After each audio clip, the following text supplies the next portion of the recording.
Welcome to the Vault Excel. Thank you for joining me. Happy Friday. Have a safe and blessed weekend. This is a multifaceted live stream. I will be discussing Shanquella Robinson's family. They have sent a cease and desist letter to Tubi. There are rumors out that they are making a documentary about her life and what happened, or basically what happened down in Mexico, allegedly. We're going to discuss that. We're going to talk about Mr. Murdaugh. He's pled guilty to an abundance of charges. His cohort, Corey Fleming, also guilty of said fraud. And know that 3 months ago, Mr. Murdaugh had pled not guilty. So what was the change? Why did he change his mind to plead guilty? It's a Heuermann, Rex Heuermann's wife. She wants the guns returned to her, claiming they're worth upward $100,000 or more dollars. Is that true? And why does she need the guns? Is she broke? Does she not have access to money? The Petito family in some secret dealings with the Laundry family over a settlement. Bessie Mae Durham, a black lady who was found deceased in a Belk bathroom. Family are suing pertaining to her death. We're also going to talk about Brian Kohberger. The Idaho 4 family members were on cameras in the court. Kevin Franke, the husband of Rubi Franke, he believes his son's allegations pertaining to the abuse exacted by the mother, also stating he's not pointing fingers, which that makes no sense because allegedly he was blaming Miss Jodi as the person brainwashing his wife into this debacle of abuse, severe abuse of children. Becky Hill denies witness tampering. I'm going to bring you her statement. And also Jodi Hildebrandt has relinquished her medical license. And Jonathan Quillis has been found guilty of murder of his pregnant 16-year-old niece, Iyanna Sawyer. And many of you who are following that story know that her remains were never found, body never found, nothing pertaining to the whereabouts of this young lady. But a jury feels as though he killed her. And that verdict was just read yesterday in a Florida court. Will he face the death penalty? That is the next phase pertaining to this heathen. 10 subject matters all in one live stream. I had to try to get it in, so this is the best I could do, bring it all in one live stream. Let's start out with Shanquila Robinson. I want to do a separate live stream pertaining to the verdict because I want to go back in and rehash some things pertaining to court, what happened in court, those who testified, and just the sick, macabre story of a man assaulting a girl child that he's related to, plus other relatives came forward to say that he made advances and sexual advances toward other female relatives. The fact that allegedly some family members knew that something was inappropriately going on between he and the relatives and the young lady. How did it come to this? The ex-wife, her testimony, she seems very defensive. We're going to talk about that. Please check my community board for said updates. I have most of these updates on my community page. If you'd like to donate to this great network, $ Big Angie, 129 Cash App. Stickers and chats are welcome during the live stream. I'll be reading a lot because some of the information is more detailed than in an audio. Okay.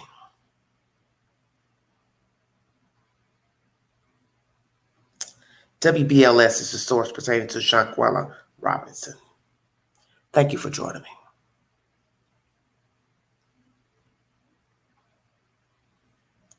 As the family of Shanquella Robinson are still mourning her loss, they recently issued a cease and desist letter to the video streaming platform Tubi. According to reports, the platform released a crime drama called Street Legal that used Robinson's death in a recent episode. If you remember, Robinson died while on a trip with her friends to Mexico. The family's attorney, Sue Ann Robinson, issued a letter that read, "We must express our profound dismay at the distressing misrepresentation and unauthorized use of Shanquella'S identity and the events surrounding her tragic passing. In the episode titled Frenemies, viewers can see the friends fighting the young woman, which would ultimately leave her dead, in a similar manner to how Shanquella was found." Sue Ann Robinson also said that the episode infringed on Shanquella Robinson and her family's legal rights and inflicted emotional distress on her loved ones by forcing them to relive the tragedy in a manner that is inaccurate, disrespectful, and damaging to the reputation. At the time, Robinson's friends told her family that she died from alcohol poisoning. However, it was later discovered that she was attacked by one of her friends she was on vacation with in a video that went viral. In April, U.S. prosecutors announced that charges will be brought against the persons involved in Robinson's death, and Mexican authorities issued a warrant for the suspect and asked for extradition of the suspect to face charges there. According to the Mexican autopsy, Shanquella Robinson died from severe injuries to neck and spinal cord. However, the United States autopsy cites discrepancies. That is the latest from WBLS.com. So,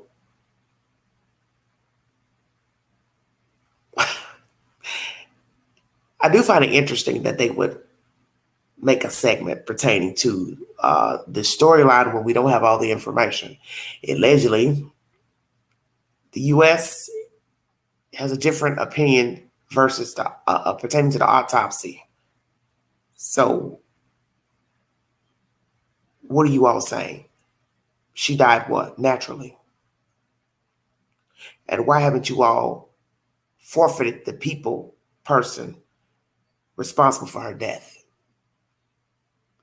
The Mexican authority have issued a warrant. Why not honor it? I have a problem with that. That's first and foremost, not honoring the warrant. Frankly, all of them should be extradited back. And if she was healthy and fine before the filming of the video, one would use deduction that she was murdered and or she died from her injuries of a fight. Because you always have to remember about filming. You don't know what part of the video you've come in on in watching a video, especially if you're not there from the start to the finish. So how many people witnessed and knew of what happened to her in that room? What actually happened on the trip? What warranted this beating? And see, you don't even know how many people participated. That's why I said you really have no idea what happened down there, because you don't know at what point a person came in filming and or stopped.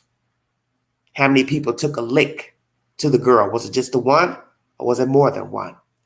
The hours that went by before calling 911 and getting her medical attention.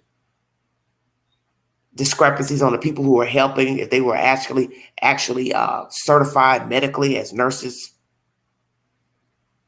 And naturally, it would take you longer to report a beating, a death, which is however, if you're guilty and you have something to hide. That's the reason why it took them so long. They knew at some point, once she was not awake, cold to the touch, not moving, oh, we better call 911. This is a travesty.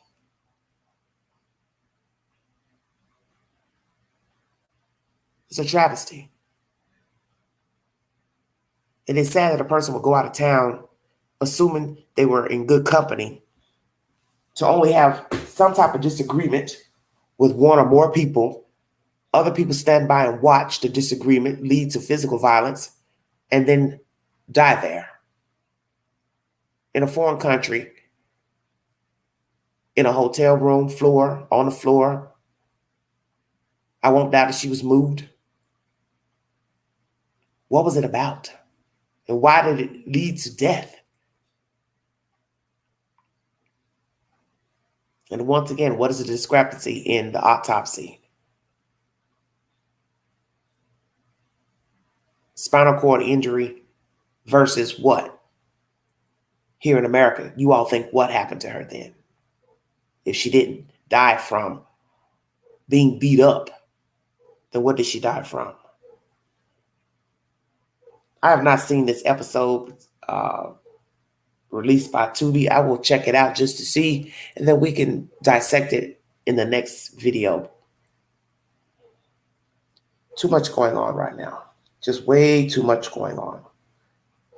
Once again, WBLS is the source pertaining to the cease and desist letter to the Tubi network.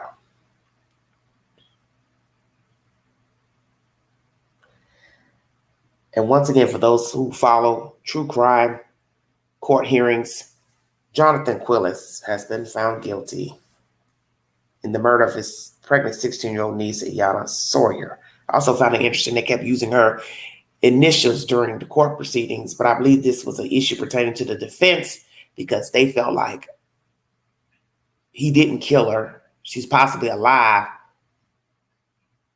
So don't use the word victim, which is so utterly disrespectful to her and her family because she hasn't been seen in years. No movement of her name, social security number, working a job. She was pregnant, allegedly. No information of a woman giving birth fitting her description. So where is she then? In that dump is where she is. No longer breathing. Very baffling tale.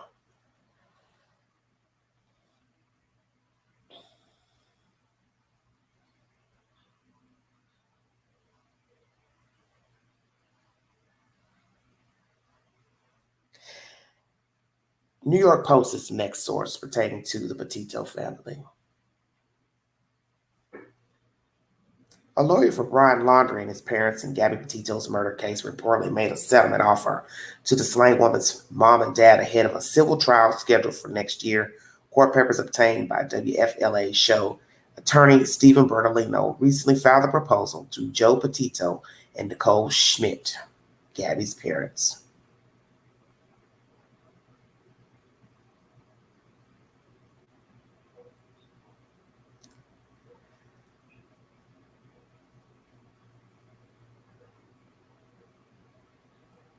The terms of the deal were not disclosed, and a lawyer representing Joe Petito and Schmidt declined to comment to the outlet.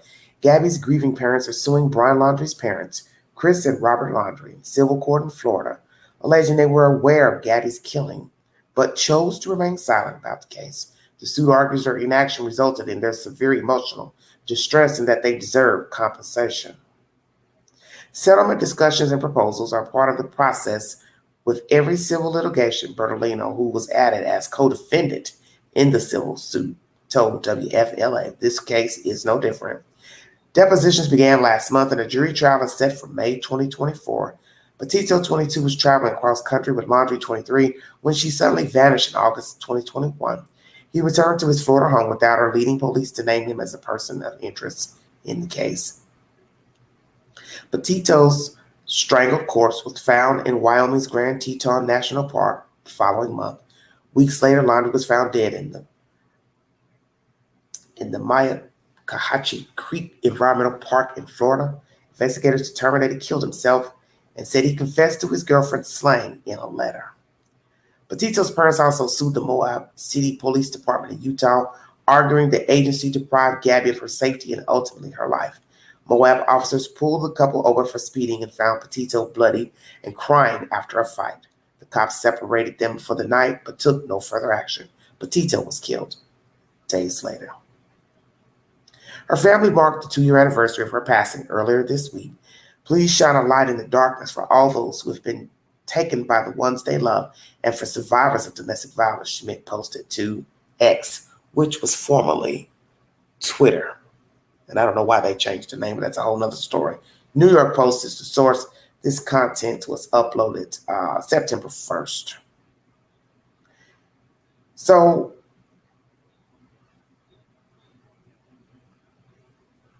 This is strange to me as well. What type of settlement are they going to give these people? Because I don't see them as millionaires. So I'm trying to figure out what type of money are they going to give this family? What type of compensation could they possibly give these people? I'm curious. As far as the parents suing Moab,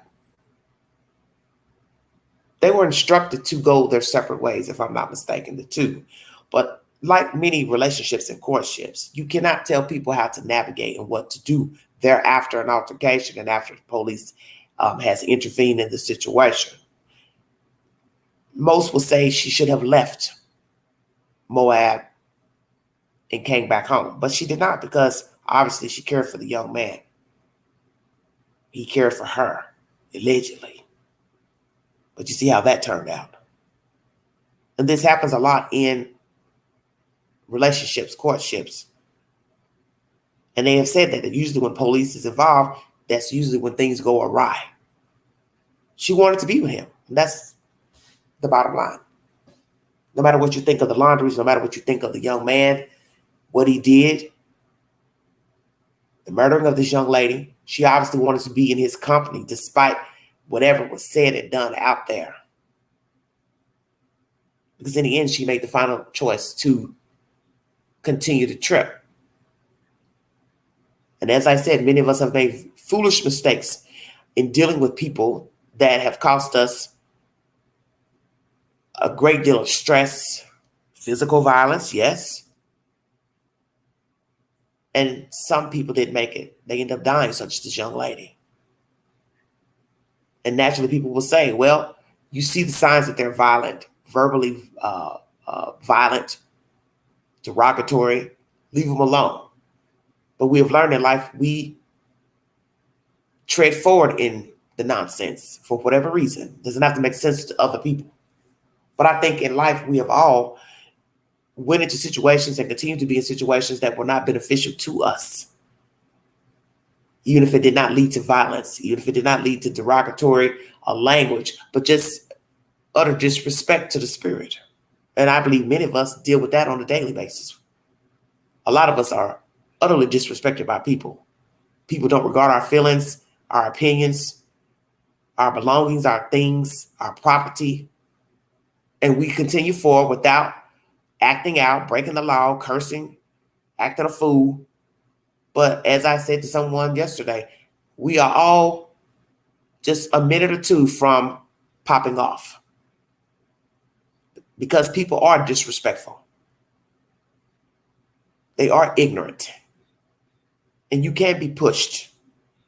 And it's easy to judge and say what you should and should not do, how you should and should not act.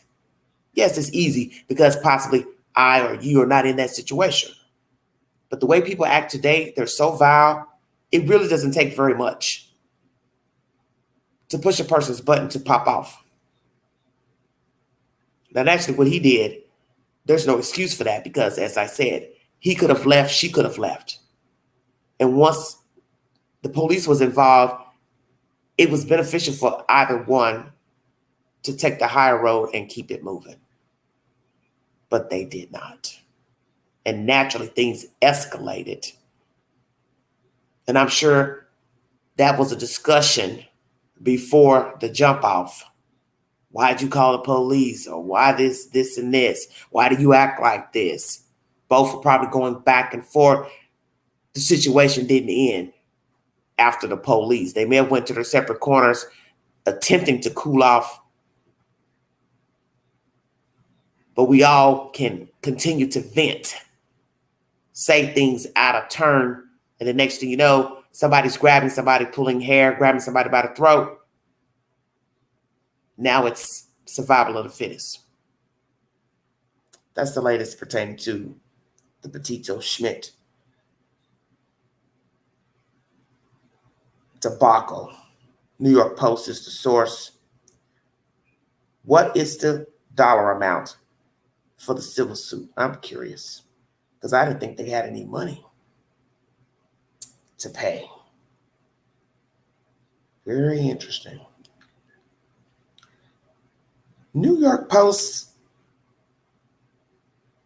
is my next source pertaining to Rex Heuermann's estranged wife wants his guns returned. So why do you want the guns returned? I'm curious. For what reason? Are you broke and you don't have any money, or you don't have any access to any money? What's her name on any checking and savings account? Do they have life insurance policies on each other, their children? I'm very curious. What is their net value worth? What is the property worth? What is their net value worth? Because I find it very interesting that this woman wants the guns returned. Let's chop this up. New York Post is the source. The estranged wife of accused Long Island serial killer Rex Heuermann is seeking to get all of his legally owned guns returned to her, arguing they are marital property worth hundreds of thousands of dollars. Robert Macedonio, an attorney representing Asa, call her Issa, Asa Ellerup. Now she's not using Heuermann's last name. How interesting. Asa Ellerup argues in court documents that she has a right to retain ownership of any of the nearly 300 guns that were legally purchased. Wow, interesting.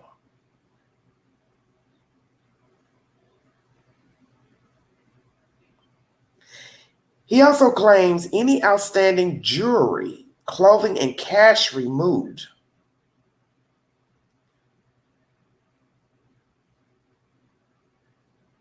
from Heuermann's Massapequa Park home should also be returned to Eller, who he said is entitled to at least the marital assets pending the outcome of her and Heuermann's divorce. Well, it shouldn't be hard to get a divorce, because the only problem would be if he contested, and I don't know why he would want to contest it, considering he's locked up.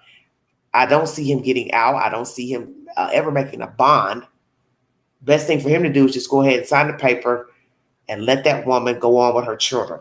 It would make no sense to prolong the inevitable. This is very interesting. Absolutely.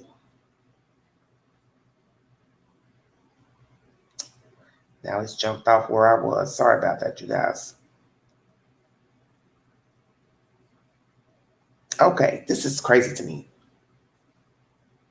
Why did they take her jewelry and clothing and cash? This is very strange to me. Once again, she feels like she's entitled. The lawyer says she's entitled to the assets pending her and Mr. Heuermann's divorce. The lawyer told Newsday he intends to file a notice of claim on the property after it is transferred to Nassau County Police for consideration of gun charges. The county has no lawful right to any of it. That's not considered legal contraband, Macedonia said. Suffolk police seized more than 280 firearms from Heuermann's home while executing a search warrant in July, and have since concluded their analysis, finding that some of them had been possessed in violation of New York state law, according to a court filing. Now, what is that exactly? What violation would that be? I'm curious. Heuermann, who turned 60 on Wednesday, as he remains behind bars for the deaths of 3 women whose bodies were found in burlap sacks along Gilgo Beach, had permits for just 92 guns, Newsday reports. Many others were long guns, which are not subject to permitting in New York. Okay, so that's where the violations are. The Suffolk County Police Department's property section inventory of Heuermann's gun stash included an extensive collection of historic long guns, hunting rifles, revolvers, and semi-automatic weapons, Newsday reported.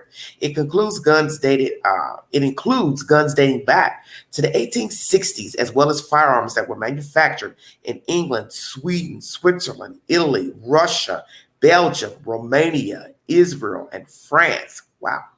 Some were used in world wars, according to Newsday, while others include an Uzi and Tommy guns. The weapons range in value between a couple of $100 and more than $5,000 apiece, according to a comparison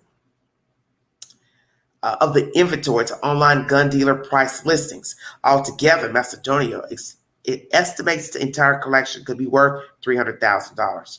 They are valuable collector's items that he collected legally, he said, calling Heuermann a gun guy who attended NRA conferences as if anybody cares.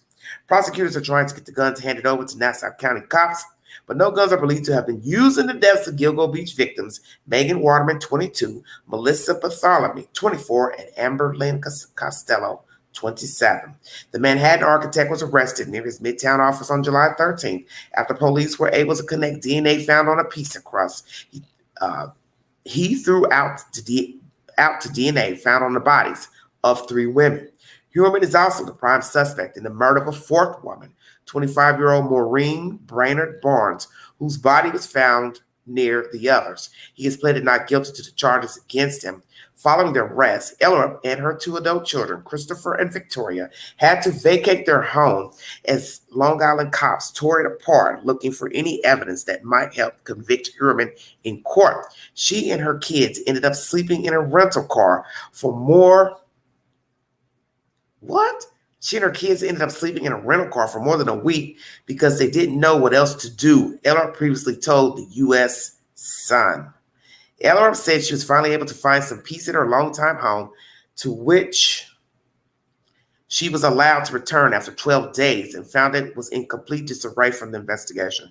It's a mess in there, she told the Sun. But this is my home. I raised my children in this home, and I've got to fix it up. I'm just trying to enjoy this for now, she added, gesturing toward the Sun before pulling her hood down. I have skin cancer, so I have to cover my ASS up. What the hell did I just read? NYPost.com is the source. Hello, Salem's Revenge. Thank you for joining me. Watching her just now in a video clip of a news reporter trying to talk to her, and she had turned around and walked towards the house.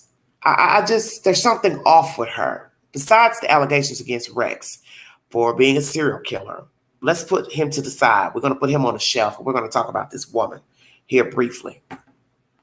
They're in this dilapidated looking house. It looks like an old, red, dark, one-level barn compared to the other nice homes in the neighborhood. Tree-lined street. Why? Family home, I believe, that belonged to his mother. She says the house is in disarray, but many people would disagree with that because authorities say the house was cluttered when they approached the house, entered the house. It was in disarray already. So naturally, it's going to be even more chaotic with authorities going through the boxes looking for whatever evidence they're looking for. And that would be, to me, daunting. I'm surprised it lasted only maybe 2 weeks because the house was filled up. It's obvious. I told myself they didn't pull up those boxes and just make the house look cluttered. Because my thing is, if you have a neat home, everything's in its place, everything's in the closet, folded up, dresser drawers, even if they come out, pull stuff out, throw it in the floor, which would be wrong, it still wouldn't look like that. That would be your worst case scenario. Clothes just in the floor. If they were trifling enough to just throw your clothes out. But I don't see the point in doing that. If everything's neatly folded in drawers, clothes are on hangers, all you have to do is pull the clothes back, look through them. If they have pockets, look through the pockets. But one thing I will disagree with, ransacking a place. It's not a drug raid, so you don't have no need in throwing things about. What you're supposed to be looking for is evidentiary material, documents, mementos, trophies, jewelry, anything you think might belong to the victims, videos, cassettes, discs. Those are things you need to look for. You don't need to terrorize a house. Yes, allegedly, they did have other homes. So yes, that's a good point. Did those other homes look like how that house looked? But that's the whole point. That house was already cluttered. So it's going to be a mess either way because you're now having to go pilfer through stuff, an abundance of stuff. That's why I said I'm surprised this didn't take months of going through evidentiary material. The guns, possibly valued at $300,000. Mementos, war guns. Why do you want them? Now, I understand. She's saying, well, whatever's his is mine. But why those things? The jury, yes, I understand that. You want the jury back. I don't even know why they took that. But maybe they wanted to see if any of them belonged to any of the decedents.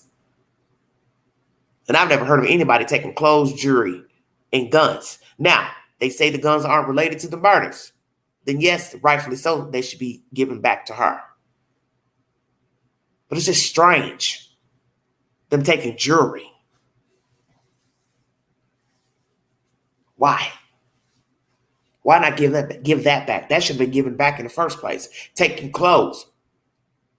Did you seize the clothes because you thought perhaps some of the clothes may belong to the victims you are pinning to the murders, or any other bodies found that he has not yet been attributed to?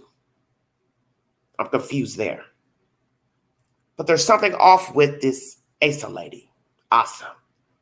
Her behavior is strange, and the fact that she cursed in this interview that she wanted to enjoy the sun, because I about got thrown off. Like, enjoy what exactly? But if you have skin cancer, why would you want to be out in the sun? That doesn't make any sense. That's why I said there's something off with this woman. Let me go back and read that, because that just makes no sense to me. I'm just trying to enjoy this for now, she added, gesturing toward the sun before pulling her hood down. I have skin cancer, so I have to cover my ASS up.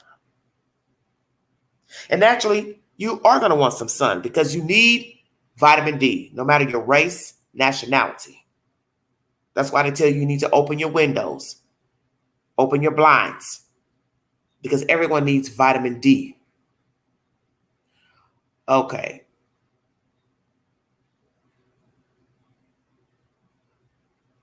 But you still know that if you have skin cancer, it wouldn't be a good idea to be out in the sun. Just from what I've seen since this case broke, her behavior is very strange to me. She acts peculiar, off-putting. The fact she has a grown child, girl child still living at the house. Also an older boy child who is allegedly has some is a handicapped child. I expect him to still be living with her, but not the girl child. The fact you hear that she said they were living in a car. What the hell are you saying? You mean to tell me you had no access to money to rent a room, Airbnb, a hotel, even the cheapest of motels, you could ask for a weekly rate. Trust me, they want the money. Everybody wants money right now, and nobody's turning down any money. So you mean to tell me for 2 weeks you had no access to money to even pay for a cheap motel? You're living on an island where, one, the people have decent money and decent homes, and you're in a situation where you had nowhere to go because the FBI and other authorities were searching your home. That's strange to me. So where are the friends, the family members? You are from another country. Do not know how you and Rex met. Don't know if you were a mail order bride, or you were here going to school, or you were living here visiting on a visa. I don't know, because I haven't heard any of that, which I find that strange. No one has mentioned any of that, how these two met. But in the time that you have been married to him, that's what's baffling to me, that you have no friends or family that could have taken you all in while law officials are searching the house. Sleeping in the car, I never heard that she was sleeping in her car. I heard they were outside, because naturally it's summer, they could sleep outside. Put a tent outside or sleep on the front porch, back porch. But in a car, you would sleep in your car. Why would you sleep in your car with a handicapped adult child and another older girl child? This makes no sense to me. This is why I said, and I'm very good at watching people and observing people and their demeanor, there's something off with Asa. And now that you hear that she slept in a car with her 2 grown kids, you want me to believe there's not something wrong with her? There were no friends and family she could reach out to. He has a brother, in South Carolina, where that damn truck was found. She couldn't have called him to say, hey, we need some money. We need to stay somewhere. I don't have access to money. I don't have a job. I don't have savings. So this leads me to believe her name is not even on the bank accounts. So that means Rex's name is the only name on bank accounts. savings accounts. What other collateral do they have? Do they have other properties, buildings? Rex owns, not her. Stocks, bonds, money in foreign accounts. What? This is strange to me. And I knew something was wrong. When I saw her hanging out at that house every day, I told myself, there's more to this story than just DNA on a piece of crust, fibers or hair linked to them on dead people. It's way deeper than just him killing these women. There's something going on with him. There's something going on with his wife. There's something going on between in this family. I don't think they had no relationship. I think it was just two lump of clays together in a dilapidated house, hoarded house. And it's obvious he took his money and spent it on things he did not need, such as guns. And you're in a hoarded house with all these guns in there. So this is what he did with his money. And then later they had other properties, timeshare or whatever. What are the state of those homes? What do they look like? And why this woman, if they own property somewhere else, she couldn't have gone to somewhere else to stay until authorities finished searching the New York home. See, this is where it makes no sense. You have other properties allegedly owned by Mr. Rex, because we're going to count her out. She obviously don't have nothing. Frumpy, lumpy, baggy pants. People can say, well, she's sickly, she was ill. Well, being in a hoarded house should make you sick. When you are ill, you need a clean environment. Everybody knows this. I don't care what you have, what physical ailment you have. You need a clean, stable environment when you are not well. When you are not well, you need a place where you can think, move about. She's probably near the same age as he, 60 years of age. You need to be able to move around, get to the restroom, get to the kitchen, have a clean kitchen, have a place to put your feet up. Hello, have a whole bed to sleep in. Not a hoarded house, not boxes filled up to the ceiling.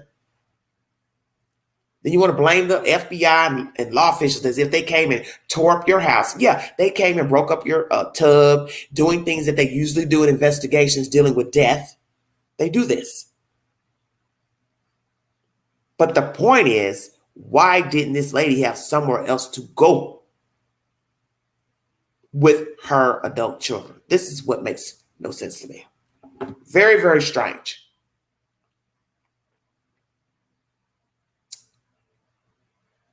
What's next on my list? Murdaugh, his cohort, Corey Fleming, they have been found guilty of massive fraud. We're going to chop that up. Thank you all so much for joining me. Once again, if you'd like to donate to this great network, $, Big Angie, 129 Cash App, stickers, and chats are welcome during the live stream. This is a multifaceted live stream with at least 10 subject matters, one after the other. Thank you for joining me. Please go to my community page for said updates to breaking news and stories. I've been a little bit behind the past couple of weeks, so I decided to get up early in the morning to bring you a live stream with at least 10 subject matters all intertwined into one live. Thank you for your time. Once again, Jonathan Quillis has been found guilty of murdering his 15-year-old pregnant niece.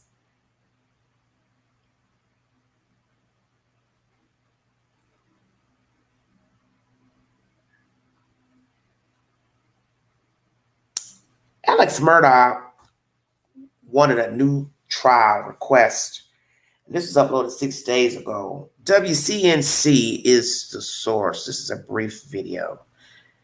And he also has pled guilty now to financial fraud. Thank you all so much for joining me. Alongside his cohort. But note that 3 months before, he put in a not guilty to the fraud. So why did he change his mind? Very curious.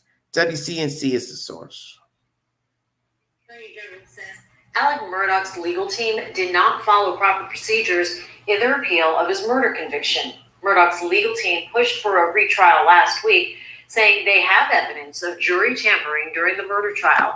Today, Attorney General Alan Wilson said that the request is, quote, procedurally defective because they didn't say when they learned of any jury tampering and they did not provide a required affidavit. State law enforcement is investigating the case, but Wilson says the agency has already found several disputes to Murdaugh's claims. Murdaugh's team has been given 10 days to remedy the issues with the appeal. So basically, the government is saying they didn't specify what they needed to, they didn't, what is it, the proper channels, procedures to make that request for a new trial. Very interesting information. He had a cohort that also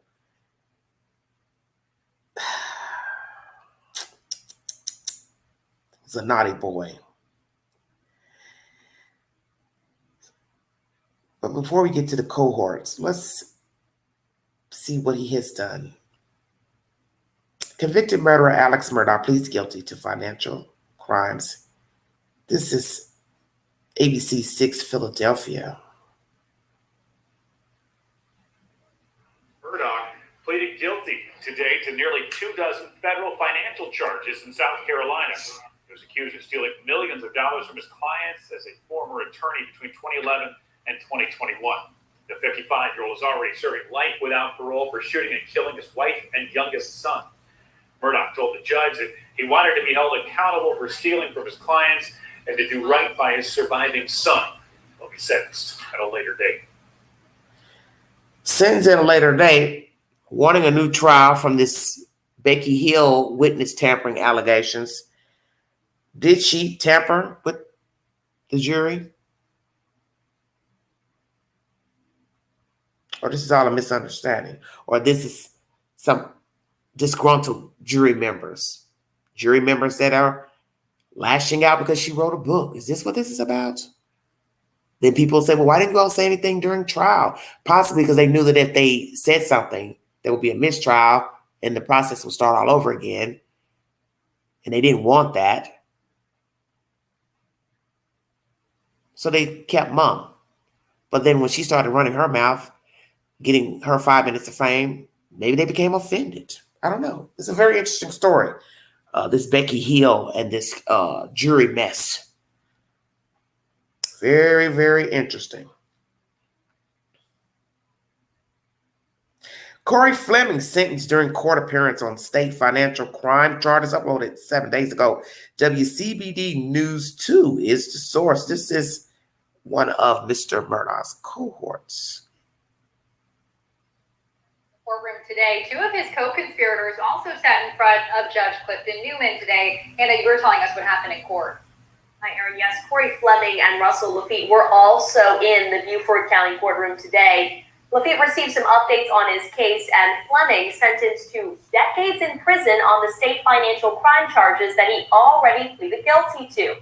We have some sound now from victims of the alleged financial crimes who gave testimony in the courtroom today, including family members of Murdaugh's former housekeeper, Gloria Satterfield, sharing their thoughts. Our family, of course, was affected in a tremendous way that hurt us deeply because we not only trusted the system, This is sister. we thought what was family to us. And yes, Mr. Fleming did wrong, and he admitted what he'd done. And yes, he should be punished for what he's done. But we do forgive. As a Christian family, we believe in forgiving. Again, they took time to address the victims in the courtroom, and taking responsibility for his actions in the courtroom today was Fleming. We have much more on this story right now, counton2.com. Remember, this is the first time that any of them appeared in the courtroom since Murdaugh's lawyers came forward with allegations that the jury was tampered with during his murder trial. I have no words for how empty I feel when I think of how you must feel about me. You deserved much better. I failed you and I failed your family. To both the Satterfields and the Pinckneys, for these failures, I am immensely sorry. I know that an apology is inadequate. Of course, counton2.com will have the latest on what happened in that Beaufort County courtroom earlier today. WCBD News 2 is the source. That's his cohort, Corey Fleming, basically saying, hey, I did these things. Hate you all know that I did these things. Sister, the housekeeper, spoke. We're a Christian family, we believe in forgiveness. Of course, that's not going to bring her back. I'm not going to get these people their monies back either. And it's amazing when you look at these people in court, Murdaugh and this Mr. Corey Fleming. They are much smaller than they were when they were big in life, great in life, swindling everybody and killing folks. Heavy, hefty, eating good. Isn't it amazing what prison, jail can do for you? Because you're worried. I want out of here. I can't get out of here. And you're stressing out, hair falling out, you're graying, you're getting sick, skin bad. You're not using great products like you would be when you're free. But that's the even exchange for committing a crime and having to go through the legal process to defend yourself. You don't get the luxuries you were afforded when you were free. And many will say, oh well, tough. 3 months ago, Murdaugh said he was not guilty of the financial fraud. So I'd like to know, why did he change his mind? Why did he plead guilty in court? Very interesting. And at a later date, we will discuss the son's commentary pertaining to the father's guilty verdict of the murder of his brother and mother, and also these financial crimes. Let's talk about Miss Becky Hill. She's denied the allegations of witness tampering. So let's ask the obvious question. Why did she write a book? How long did she plan this? Allegedly, it was just 2 weeks or so after the verdict, the guilty verdict of Mr. Murdaugh, that she decided to pen a book.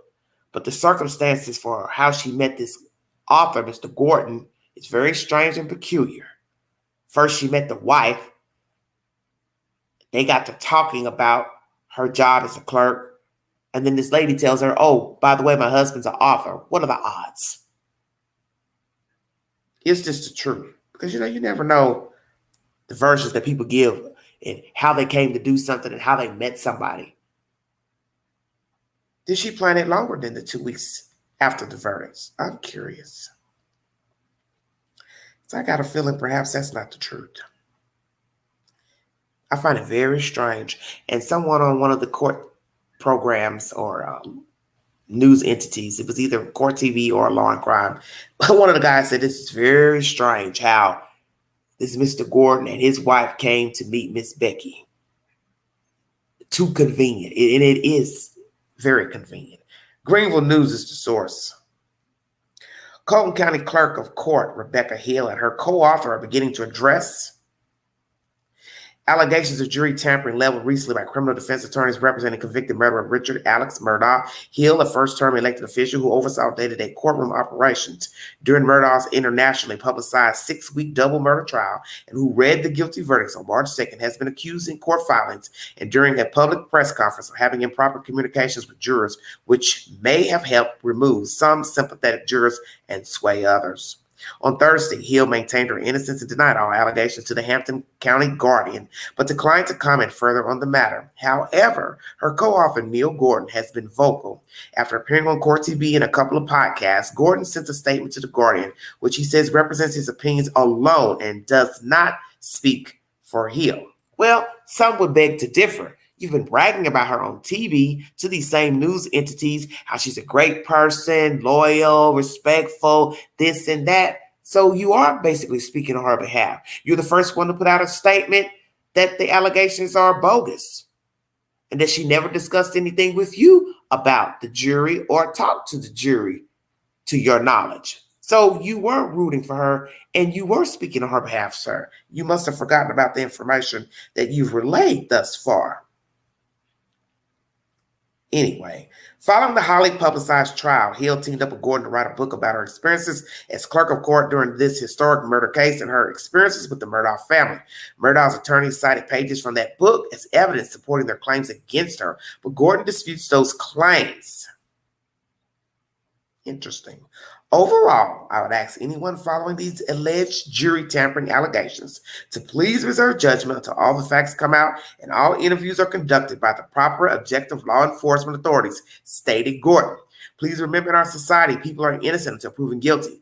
That basic tenet of our judicial system was there for Alex Murdaugh during his double murder trial and should be in place for Becky Hill for accusations of jury tampering. Hill put in extensive work for months as a court official preparing for the trial. Gordon's statement points out, and her professionalism was highlighted in the courtroom after the trial by key members of the legal community, and there are no known official complaints or reprimands of Ms. Hill for her extensive work on the trial. Gordon's statement addressed several allegations. Let me stop here. Well, just because she worked hard on the trial and there are no reprimands, that has nothing to do with her talking to the jury panel. Those are two separate entities. Her work in the courtroom, as far as officially, what's on paper may look pristine. But if the officials don't know that she was wrangling and calling and talking to people and pulling them to the side and whispering things and saying negative things about Murdaugh, then they don't know anything about it. That's why we now have these allegations. It's up to the government to investigate properly to see if there are any improprieties done on behalf of Ms. Hill during the court proceedings and to the jury. Because what you have to ask yourself is the obvious. What if these allegations are true? Then she's done this in other trials of people coming before the court. Did that not occur to anybody? I'll let you sit on that for just a second. Who's to say she hasn't done this before in trials of people for murder, attempted murder, fraud, whatsoever? Because if you will talk at 60 years of age, you will talk 5 years ago, 6 years ago. You just don't wake up one day and start talking to the jury. That's something you've probably been doing. Nobody went back and said anything until now. I think her writing the book has a lot to do with why these people are coming forward with allegations against her. And I won't doubt that some of it's possibly true. Because even one of the lawyers said, oh, yeah, I remember seeing her talking to the foreman, but I didn't think anything about it. Oh, did you hear that? And I believe this is one of Mr. Murdaugh's lawyers. I didn't think anything about it at that time. So let's jog everybody's memory back. Did any of you see her speaking to any jury panel member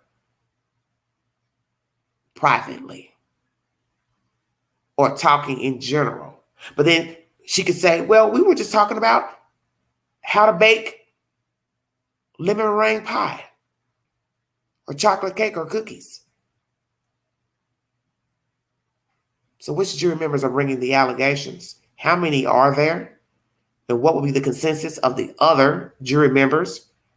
Will they agree to say, yes, we overheard conversations between she and us that were inappropriate, but we decided not to say anything? Or will they deny it and say, I have no knowledge of her talking to this person, or myself negatively about Mr. Murdaugh and his guilt? Very interesting. And Mr. Gordon, you have been tooting your horn, or tooting her horn rather, because you're the first one to come out and speak on her behalf. So many people would say you were rooting for her. You're still rooting for her. You're talking about how professional she is and nice she is, and you don't know her from a can of paint. And Mr. Murdaugh should be a prime example of why you shouldn't be putting people on pedestals, because despite his reputation, his family's reputation for being in the law business in this jurisdiction, obviously he was not a nice guy. And he and his children have been linked to murder of a young man and covering up things. And as you see now, fraud. So this is why you don't boast about people you don't know anything about. And I won't doubt that Becky Hill has a problem with Mr. Murdaugh because of his notoriety in the town. Possibly he was a shrewd businessman, lawyer, didn't do things on the up and up. Word went around town, don't cross him, don't cross the family. They probably felt self-entitled. And people can become bitter when they think people are living better, getting more, and getting away with things. Perhaps this was her way of getting back at Mr. Murdaugh, was writing a book about him. And as some woman said on one of the TV shows, really the book is about her, not Mr. Murdaugh. So most would think if they're reading the book, and this is one person's opinion, I'm here to hear about the trial, his demeanor, this and that. Allegedly, the woman said the book is all about her. Me.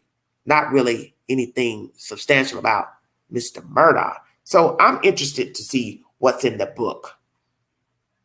Because naturally, she's going to be giving her opinions of working as a court clerk, her years in the business, what it's like being a clerk, and then most importantly, what it was like to navigate the courtroom during Mr. Murdaugh's trial. I think that's what most people would be looking to see in the book. So is it about Mr. Murdaugh and the trial and her duties as a clerk at that time? Or is it more about her tooting her own horn as a clerk? And this was her 5 minutes of fame and her way to tell the world, I'm important, I'm validated. I want to be validated. And this was her way of doing that. I do believe she's a clout chaser because as I was looking for information weeks ago pertaining to this debacle when it got out, I started seeing interviews of her. And it looks like she was seeking these news entities out. They weren't seeking her out. So one would say, well, why are you seeking them out? Why not?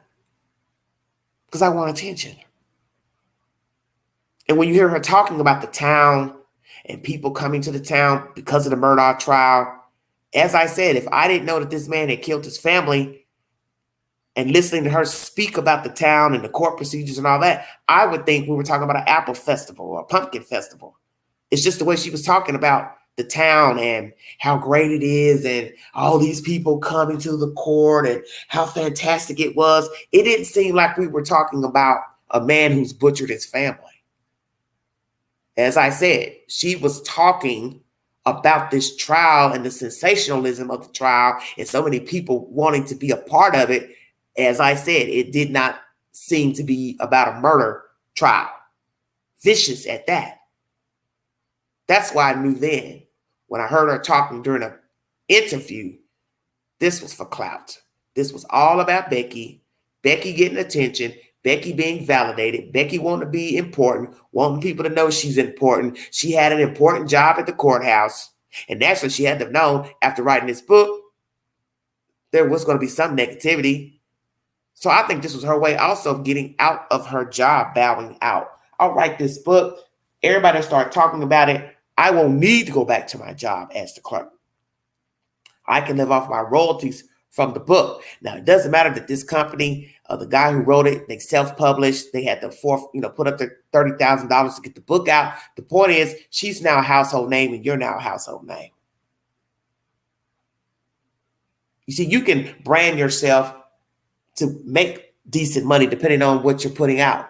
So she's out here spewing information about Mr. Murdaugh and what it's like being a clerk. So she knows her mouth and her stories can draw some type of attention and somebody be willing to pay the almighty dollar.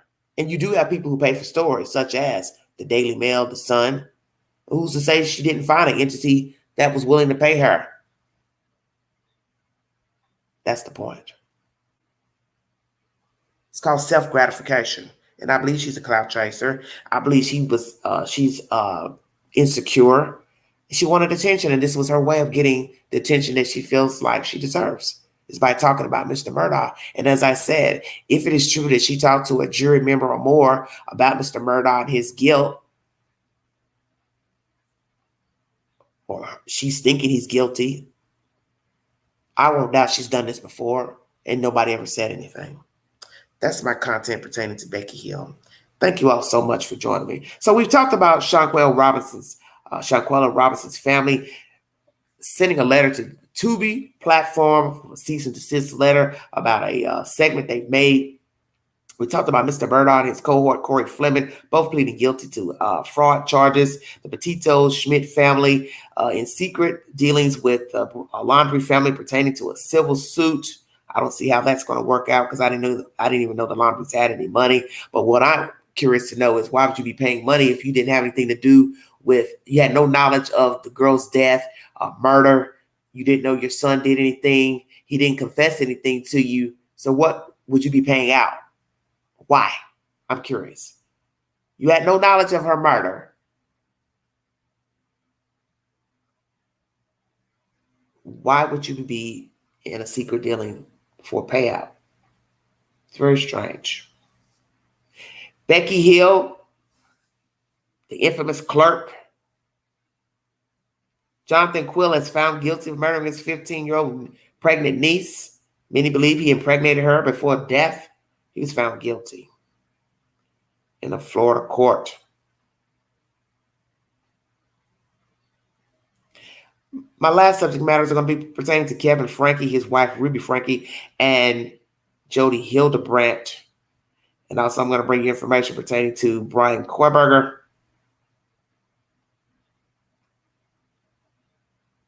Let's go with Mr. Brian Kohberger. The Idaho 4 family members, some of them, would like cameras in the courtroom. The judge had some few choice words to the defense and the state pertaining to having cameras in the court. Sensationalism. Don't want another OJ. Well, my thing is, what does OJ have to do with this case? That infamous glove portrayal by Mr. Johnny Cochran, yes, it probably sealed the fate of him at that time to be found not guilty. If it don't fit, you must acquit. Well, we don't have a glove in this situation. A glove, a sock, a mitten. And what a state's attorney decides to say and do in court is his or her prerogative. The same with the defense. There's going to always be theatrics in the courtroom. So what is the big deal? Sensationalism,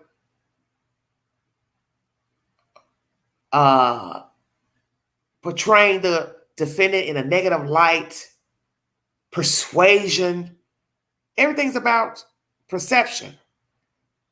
And frankly, I don't want to hear what BK or any other defendant looked like in court. I don't want a drawing of them. I don't want to hear a court reporter's rendition of what they thought he did, said, how he looked, she looked, what color skirt the defense attorney had on. Let me see. I want to see the person's movement from the time they walk in the courtroom, how they stood, how they talked, if they flipped their hair, if they were mumbling stuff. I want to see their reaction from the moment they come into court. I want to see the reaction from the judge. I want to see the witnesses' reactions, how they talk. Did they stutter? Did they sound professional? I don't want somebody else's perception. And they have to write all this stuff down and type it up in a piece of paper to put out for a news article and a news broadcast. Let me see. And many people want to see. We've been watching courtroom drama for some time now, thanks to Court TV. Used to be Court TV, still Court TV, but you understand what I'm saying? This is what we're accustomed to, seeing. As they say, seeing is believing. And how would this affect the House that is still standing? Many of us felt like it should still stand so the jury could get a bullseye view of what happened that night, visualize it for themselves, how the defendant came into the house, left the house. Although it's an eyesore naturally for the neighborhood, the community, the school, but leave it up. But all these wranglings and him putting off the court, playing around, he and his attorneys, Miss Annie, this leaves the house to stand longer than it should be. We want an ending to this story. And next month was supposed to be the jump off. And see, he's already telling on himself that he's guilty, having the judge enter his own plea. You're innocent, so why don't you enter your own plea? Number one. Number two, you tell your lawyer, oh, yeah, I was riding around. Well, see, you already know that it's going downhill for your client. That's why you have to say, oh yeah, he was riding around, but he didn't go by those kids' house. He didn't go by their house. But, oh, he was in the vicinity. Doing what exactly, Annie? What was he doing over there in another state, 15 minutes away, around people he don't know? He don't know anybody over there in Moscow. He don't have any friends over there. He don't go to school over there. He don't do nothing over there. And it's not saying that he didn't have a right to be in Moscow, because you're entitled to go wherever you want.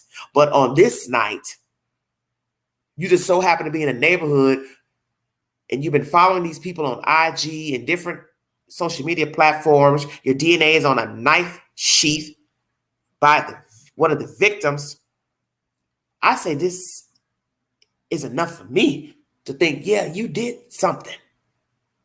Kind of like murdered these kids for whatever sick reason. I don't have to know the reason, because it's not going to make any sense anyway. But you kill those kids. And the fact that all this time's gone by and your lawyer is basically saying, yeah, he was there. He was in the vicinity. His car drove by the street. Yeah. And data says you've been there 12 times, including hours after the murder. Why would you need to go back to that house? And, oh, not down the street, around the corner, but at the house, like right there at the driveway. Make sure you remember to come up with an excuse for that, Miss Annie, when it trial starts. Why his car would be sitting at the driveway hours before, circling around, because he was nervous and trying to decide which way to park the damn car. Am I going to leave it on, running, what? Because it was a quick massacre. He was in and out in probably, less than 20 minutes, depending on when he actually pulled up until the time he actually walked in the house. So, Annie, you're going to have to explain any type of data, pictures downloaded of the young ladies, their activities, itineraries, him messaging them on IG, messaging, no response.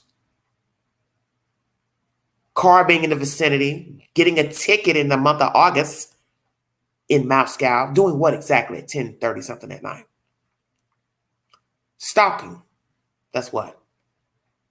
12 times. That's a lot of times to go by somebody's house and you don't go knock on the door. I'm just saying. So what are you going to say? Oh, he was looking for this other girl down the street. Well, why he didn't go knock on her door? Or knock on some guy's door that lives in the neighborhood. You see, he been circling, trying to figure out where to park, how to get in, get out. And family members are speculating in the 48 Hours segment that aired Wednesday that he'd been there the day before. Now, I don't know if this is true, if he had ever been in that house, but you can go to Google and it gave the layout of the house through different apartment sites, such as Zillow. It's probably blocked out now because of the sensationalism from this case. Google now blocks out an address and a house if it's been the scene of a crime, because I noticed there was a crime that took place here in Knoxville not too long ago. And when I went to Google to search the address and the street, strolling down the street, there was a house that was blurred out. So this is probably something Google has enacted when it comes to crime scenes. They blur the house out and the location of the crime. I do believe cameras should be in the court, period, no matter what the case is. I think a lot of people will want to see Mr. Kohberger's reaction, his attorney's reactions, the state's reactions, the witnesses' reactions, their commentary, how they compose themselves, how they talk, their answers, their responses. His parents have not been to the jail to see him since he has been incarcerated. Why is that? Yes, it's very expensive to fly. Naturally, they don't want to take a Greyhound bus all the way from Pennsylvania to where he is located in the county jail. But this is your son, and if you are supporting him, why are you not visiting him? So I'm going to ask the family, are you all still supporting your son? Number one, does Brian Kohberger have the support from mommy, daddy, and sisters? Do they ever plan to visit him? Do they ever plan to attend his trial? Do they send him money? Commissary. We hear that he talks to them on the phone. So when was the last time he talked to his parents, sisters, whomever? Does he get any type of mail from other family members or friends, associates, neighbors? What else will we learn about Brian Kohberger? Very interesting. And once again, Pennsylvania is a mighty long way to travel. You have to have somewhere to stay, a hotel, home, Airbnb, so on and so forth. Airline tickets are very expensive. So maybe they haven't been to the Pacific Northwest because they don't have the funds to see their golden boy. That's the latest on Kohberger and the family. The family wants cameras in the courtroom. You do not hear a lot from Ethan's family. I feel like they're a very laid-back, reserved group of people. They have not been in the media as much as the Gonsalveses and other people coming out speaking. Xana's family have decided to come out and speak finally. They've waited a while before giving their commentary to 48 hours. Please check your local listings for that said documentary pertaining to their personal commentary on the case. But Ethan's family, they're very reserved, very laid back. And I tell myself, maybe that's how many of us should be. Because a lot of times we want to hear this, and this about a case and people. But sometimes it's best to be quiet. As my father used to say, sometimes it's best to just listen. Don't say anything. I think that's what's happening with Ethan's family, the Chapins. They've decided not to be vocal. They've decided not to focus on the negativity and the heinousness of the crimes. They've decided to just be quiet. And then when they do decide to speak, they speak in a very positive light pertaining to their son and what he personified when he was living. And that's what I've seen from him and people that knew him. They do not talk about Kohberger, and they do not talk about the crime itself in any of their personal assertions pertaining to the crime or the suspect. And that's probably a good thing. Because maybe they feel like if we focus on Brian Kohberger and what he did to our child and these other children, it will drive us crazy and insane. And we'll be talking out the side of our neck like Mr. Gonsalves and the Gonsalves family. And I brought you commentary the other day pertaining to the 48 Hours segment and Xana's sister and father speaking about Kohberger possibly being in the house the day before. And that's going to be a problem too, because many of us are still wondering, how did he enter the house? Was the house unlocked? It had to be, because there was no signs of a break-in. That was told from the beginning. So he either walked into a house that was unlocked or he was let in. You're entitled to your opinion. And it will be even more devastating if we find out he was let in. And if the girls didn't know him, the ones that were murdered, then that leaves the two who were unharmed. And many still believe they have something to do with it or have some type of knowledge or were awake. I don't know. Because in the end, who's going to tell the general public, yes, I was awake the whole time and I heard a lot of something going on, but I just didn't get out of my bed to inquire. Now, one said she did peep out a few times, which I find outrageous. Because at some point you should realize something here is amiss. And there's no way you're not going to hear a struggle by somebody in that house from the first to the top floor to the third floor to around the corner to Xana's room. You had to have heard something that would make you think, okay, this don't sound right. There's something going on here. That's my commentary pertaining to Brian Kohberger and the family members wanting cameras in the courtroom and his parents not traveling to see him in jail. Bessie Mae Durham. This is a story I brought you about a year ago. And this is also out of South Carolina.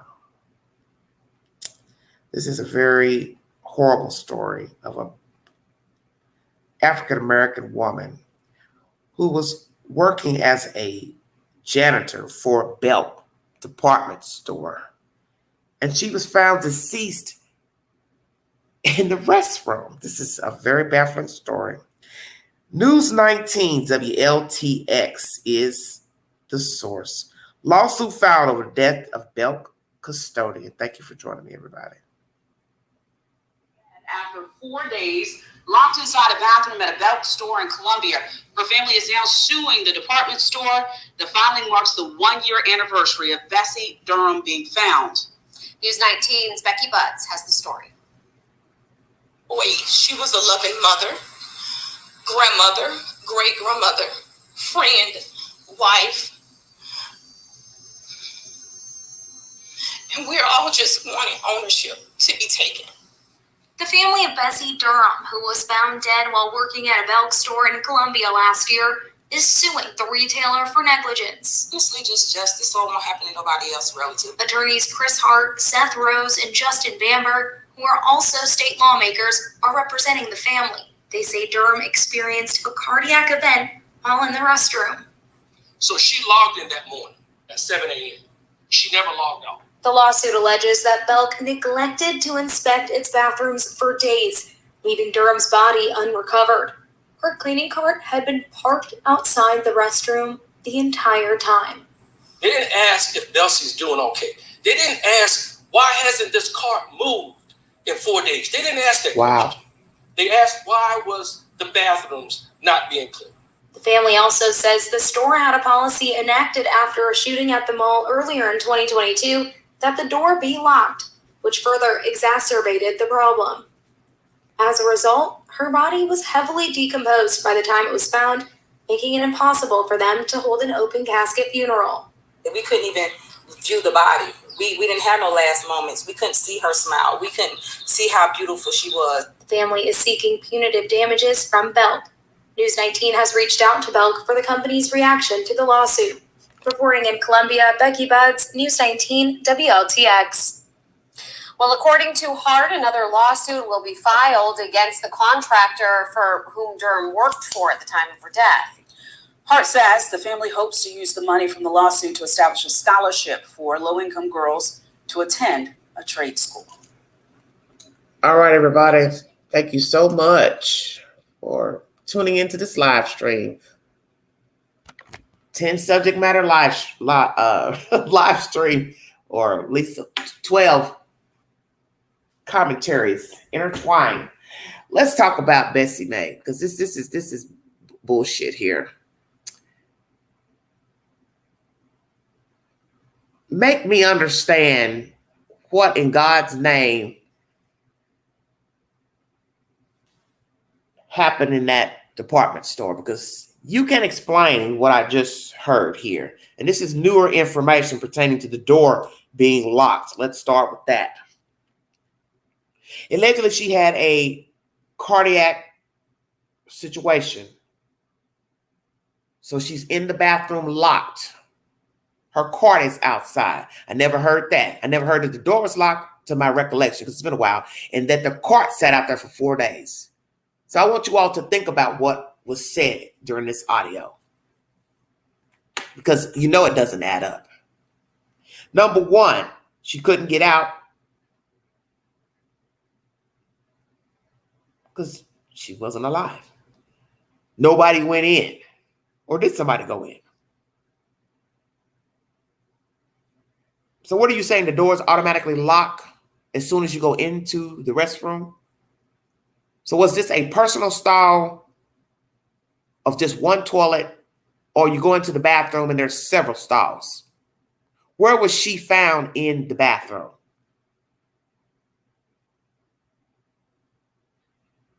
In one of the personal stalls, or on the floor?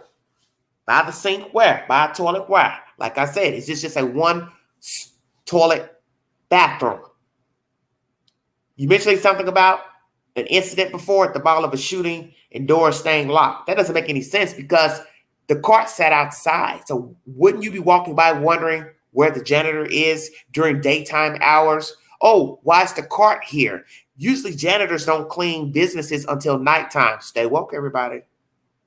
So at some point, a manager should have seen the cart sitting outside the next day and asked, why is this cart here? Where is the janitor?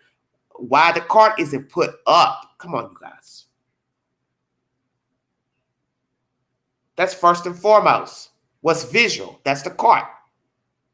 Hey, why is this cart here? Hey, let's move the cart, put it up, get it out of the way. You mean a cart sat in the same position during business hours, 24 hours a day, the cart sat there for, that doesn't make any sense, 4 days straight. Her not showing up to work. Ding, ding, ding, ding, ding. Nobody thought to call Bessie Mae to ask where she is. Why your cart is still sitting in the same place if you're the same person that clean every night. See, these are the obvious questions to show somebody knew something wasn't right. Because if you're a manager, your job is to inspect everything going on in the damn store. So the fact that a cart is sitting in the same place 4 days straight, you should be asking questions. Why is the cart out here? Why is the bathroom locked? Why is it locked? If it's a bathroom in the store, how are people using the restroom? See, this is why I said, is this a one-person stall or a bathroom that has different stalls? Or is this just a personal bathroom? Unisex bathroom? What are we saying? The fact that Bessie Mae would be smelling, they just said badly decomposed, family couldn't have a decent funeral to where they could view her body. You mean to tell me 4 days she sat in a bathroom in a department store decomposing and nobody smelled a rotting corpse? What the hell are we saying? Belk, you don't have a response. You don't have a response because there's nothing you can say reasonable that would make any sense, that you have managers walking back and forth, customers, employees in a store with a rotting body, and nobody, one, thought to move the damn cart. Nobody asked, where's Bessie Mae? How many workers you have working night shift to clean the damn store? Why is the bathroom door locked? How many bathrooms do you have total in the store? All these things lead to somebody knew the hell something was going on. And even if you couldn't get into the damn bathroom and it was locked, she was the only one that had a damn key, which I don't believe that. A store manager is supposed to have access to all doors in a store. Utility closets, bathrooms, offices. Stop the nonsense now. Just stop it. You would have smelled her. How about that? This is an outrageous story. This is an outrageous story because you're talking about a department store that's open for hours on end. And naturally, when you got up the next day to open the store, the cart's still sitting there. Nobody thought to say, why is the cart here? Number two, I can't open the bathroom door. Hey, somebody go get a key. You mean for 4 days, nobody had access to a damn bathroom? So I'm going to ask, how many bathrooms did the damn store have? Is this a one-level store or a two-level store? Because some department stores have elevators, escalators, if they have a second floor. So does this Belk have a second floor or is a one-level store? See, I asked all the questions because there's no way you're going to talk your way around this story. This is probably the one story that you can't even prove you didn't know that there was something going on in that bathroom. And this poor older black lady died in the bathroom, had a heart malfunction, and laid in there decomposing for 4 damn days straight, and nobody thought about the cart, where she was, why the bathroom's locked, and why, ding, ding, ding, it smells in there. I'll wait. My condolences to Miss Bessie Durham's family, and I pray you get every damn dollar you're seeking in the death of your mother and relative. Because I can't even imagine any business having a bathroom and this is a lucrative business. Belk is a main staple here in the South, such as Dillard's department store, and I can't see a bathroom staying locked in a store that's open from 10 in the morning up until 9 at night, and a dead person's in there. And nobody thought to investigate the door. Move the cart. Sounds very suspicious to me. Praying for justice for Miss Bessie Mae Durham. Thank you all so much for joining me. Oh, wow. See, you don't know people. Kevin, Frankie, Ruby, Frankie, and Jodi Hildebrandt, my last subject matter for this live stream. Thank you so much for tuning in this early morning.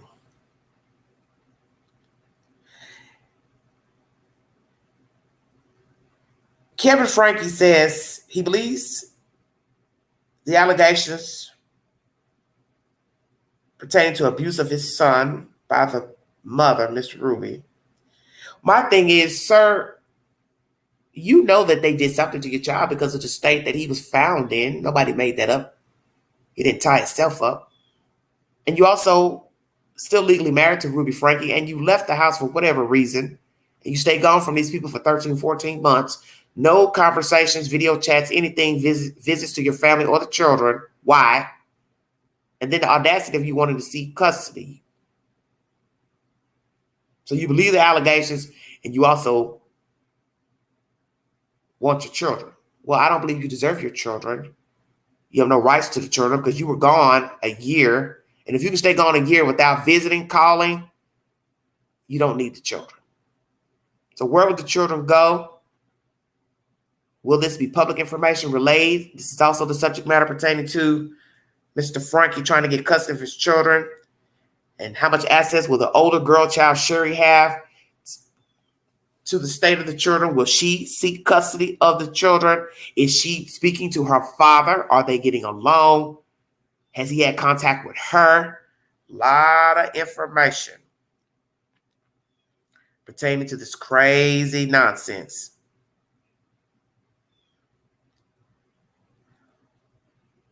Let's start with the custody case.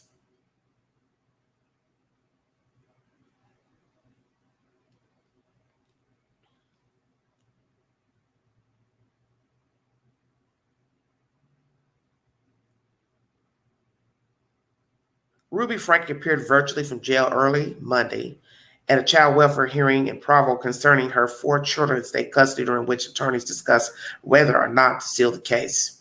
Kevin Franke, Ruby's estranged husband, and their oldest daughter, Sherry, 20, also attended the hearing alongside their attorneys. No cameras were allowed in the courtroom at 4th District Juvenile Court. Judge Sushata P. Bazell heard a brief statement from the Children's Counsel when the hearing began at 9 a.m. Attorney Virginia Blanchard argued to restrict public access to the child custody proceedings. She said continuing with open hearings was contrary to their best interests. Very interesting. We're talking about children, Blanchard said. We're talking about adults, children-sensitive information that has been published worldwide. Blanchard's statement comes after another juvenile court hearing earlier this month where Frankie again appeared virtually from jail, accused 2 of her children of being abusive to other children. The Daily Mail reported Kevin Franke also attended that hearing. So now you're hearing this commentary. Ruby is saying that 2 of her children were abusive to the other. I thought it was only one allegation of one child molesting other children. So now we're hearing that it's 2 children abusing. So are you meaning 2 of your children are have a sexually abused to other children, or children in general in the neighborhood? What? Or one sexually abusing other kids and one's physically abusive? I'd like a clarification on that. This is ridiculous. And the fact that she's now in jail on allegations of abuse herself, how convenient would it be for her to now accuse her children of being abusers, either sexually or physical? This woman is hideous. Ruby Franke and her business partner, Jodi Hildebrandt, a licensed mental health counselors were arrested August 30th after Franke's 12-year-old son escaped Hildebrandt Ivan's home to ask neighbors for food and water. Neighbors called police when they saw the child had duct tape on his wrists and ankles. Police arrived at the home to find Franke's 10-year-old daughter malnourished inside. The boy and girl, as well as two of Franke's other children, were subsequently placed in state custody. Franke and her family grew a significant online following through their family and parenting advice YouTube channel called 8 Passengers, which was started in 2015 and named for Franke, her husband Kevin, and her 6 children. The channel was deleted last year, and Franke has since been working with Hildebrandt on Connections, a self-improvement program that offers DVDs, workshops, workbooks, and other materials. At its height, 8 Passengers garnered more than 2 million followers, but the channel was controversial. Some videos discuss harsh punishments for the children's behavior, such as banning the oldest son from his bedroom for months because he pranked his brother, or Franke's refusing to bring a kindergarten lunch when the child forgot to pack it for school. Sherry Franke appeared to celebrate her mother's arrest on social media in a post that read, "Finally." Police records indicate that 20-year-old Sherry Franke had called police to the family's Springville home at least once before, telling police she was concerned her siblings had been left at home alone for days. I'm going to do a little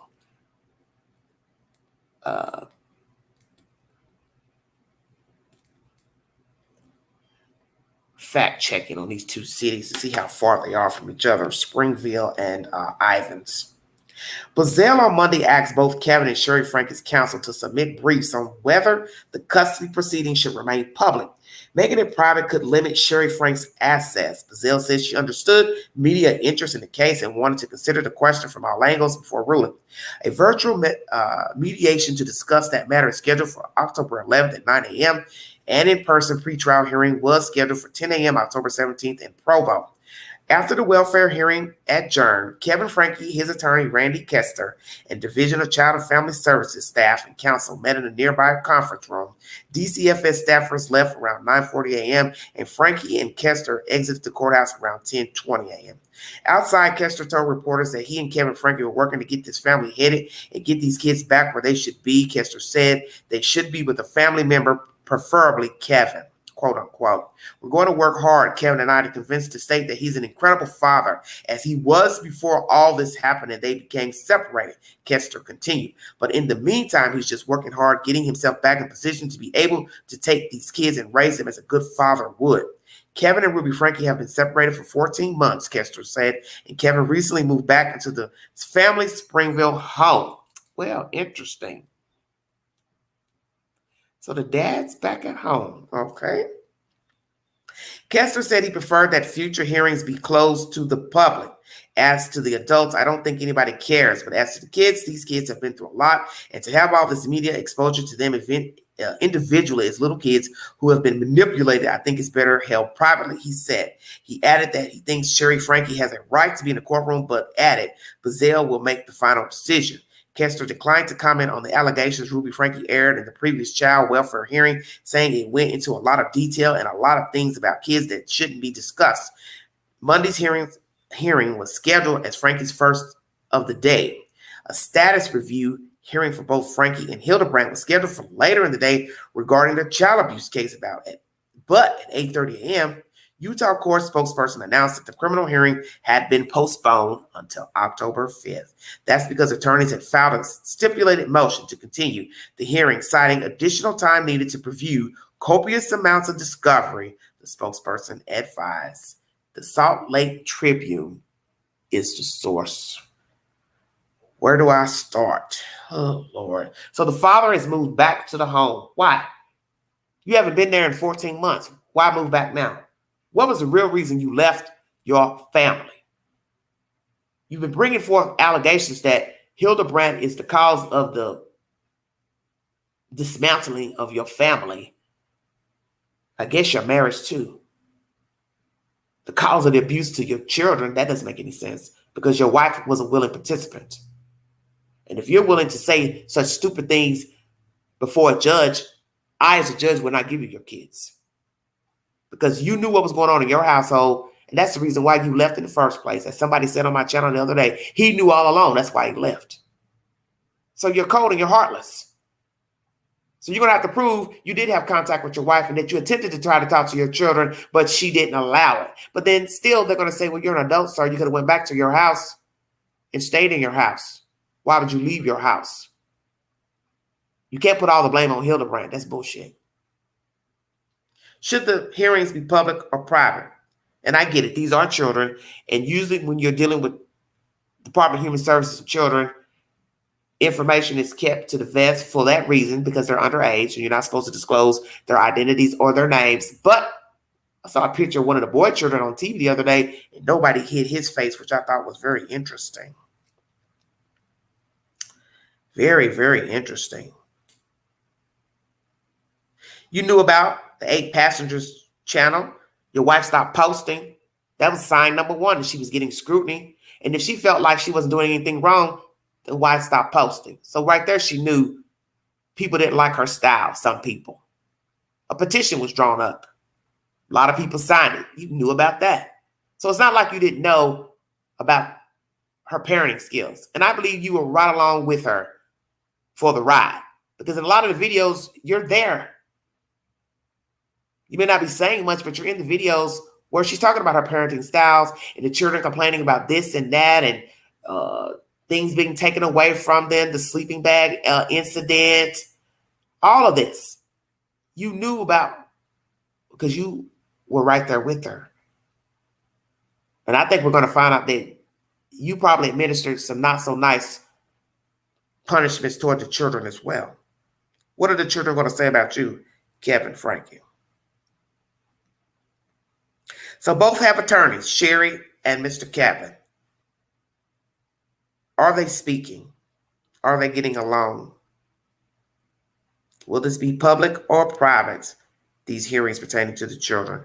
Will the judge give Mr. Franke custody of his children? Will there ever be a bail for Hildebrandt and Ruby Franke? How are you going to stay with your children after you left them? Do the children feel some type of way towards Mr. Kevin Franke? Do they like their father? How about that? Do they actually get along with their father? Do they have respect for him? Because you've abandoned him for a year, so you have to think about what you're saying. You want to ask the judge to give you custody, but do your children even want to go with you? How about that? Do the children want to be with their father?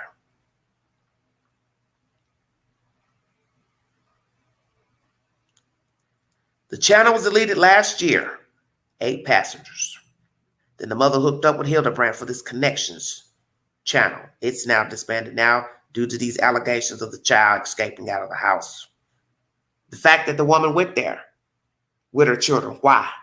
We're also hearing allegations that she treated the other 2 children a little bit differently than the ones who were found emaciated. So why are 2 starving and 2 ain't?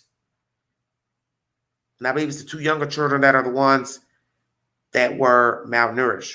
So maybe we should ask Miss Franke, why are you abusing your children, ma'am? What's the problem? Making a 6-year-old not have food, lunch, because she didn't pack a lunch. Well, she's 6. I understand you want your children to be productive, responsible. But a 6-year-old not remembering to pack their lunch, come on, she's 6. So the fact that in the video you said, I hope nobody at school gave her lunch. Do you hear what the fuck you're saying? You hope your child will go all day without some damn food. So if she didn't eat breakfast that morning, then that means she would have went all day without food. So then that would lead us to wonder when she got home and you found out she didn't pack a lunch, did you feed her dinner? I hope nobody gave her lunch. She needs to learn a lesson. That's basically what you're saying. She needs to be taught a lesson because she forgot to pack her lunch, a 6-year-old. This is your parenting style. Making a child sleep in a beanbag for 7 months because of a prank, of a Disneyland prank or Disney World prank. How do you think a child warrants that? 7 months, sleeping on a damn floor. Oh, in an open family room at that. Not just in his room, sleeping on the floor, being bad, but a public room. So everybody can come in and see. You think that's decent? Make a child sleep on a beanbag for 7 months. Can't stretch out. Can't turn over. No pillow. Yes, I believe she enjoyed the cruelty. The fact that she made her children line up to get a banana, her nephew, and said she liked it, the way she was talking to the nephew. Single file line. So let me guess. You need to count all the bananas? Make sure nobody got 2 or more? Okay. Very interesting. Wouldn't take a kindergartner her lunch. Teach her a lesson. What's wrong with you and Sherry? Why do you two not get along? Your 20-year-old daughter, eldest, one of your older children. Where's the older boy son? Where is he?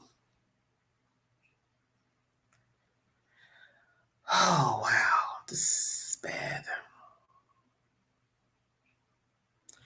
Should Kevin get custody of these children? Number 1. Number 2, do the children want to be with Kevin? Will there be a bond for Rubi and Jodi Hildebrandt? Or they'll stay in jail until trial? How will they plead when it goes to trial? The fact that he's moved back to the home is very interesting as well. Where was he all this time and where was he staying? Just rereading the article to bring you this information.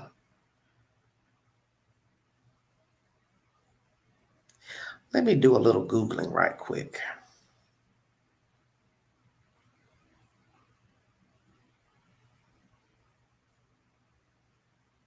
One moment, please. Thank you for joining me.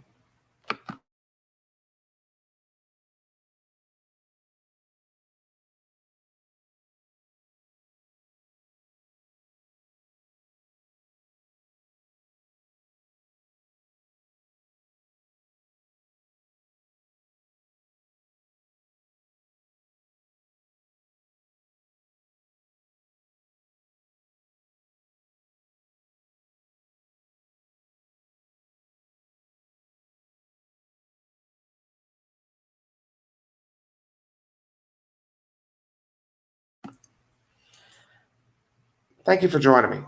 Springville, Utah is 3 hours and 44 minutes to Ivins, Utah. Springville is at the top of Utah and Ivins is at the bottom, southern Utah. So you're talking about almost 4 hours of travel from the main homestead belonging to Ruby Franke to her business partner, Jodi Hildebrandt. So I want you all to use deduction in what I'm about to say, which I think is obvious. I don't even think I have to say it. A 4-hour drive, and this is your business partner? Stay woke, everybody. How can you have a business partner and live almost 4 hours from them? Number 1. When you were filming your videos, it appears that they were filmed in her house or somewhere. Where were they filmed? In her house? In Ivins? You drove down there every time to film a video, Ruby? So now you have to ask, where were your children? I asked this during my live stream the other day. Allegations that your children were left alone for extended periods. Are we talking about days or are we talking about weeks? So this makes sense. Almost a 4-hour drive. Where are you leaving your children alone in Springville to go canoodle with your friend down in Ivins, Utah? Checkmate. Where are you leaving your children alone, Ruby Franke, in Springville to play around with your girlfriend down in southern Utah? 3 hours and 44 minutes.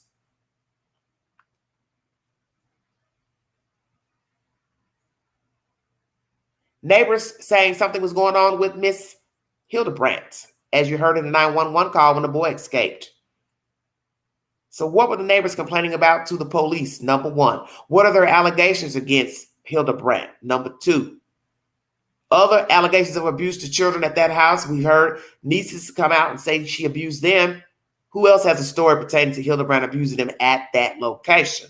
So do we have a dual case of abuse at 2 houses, Springville and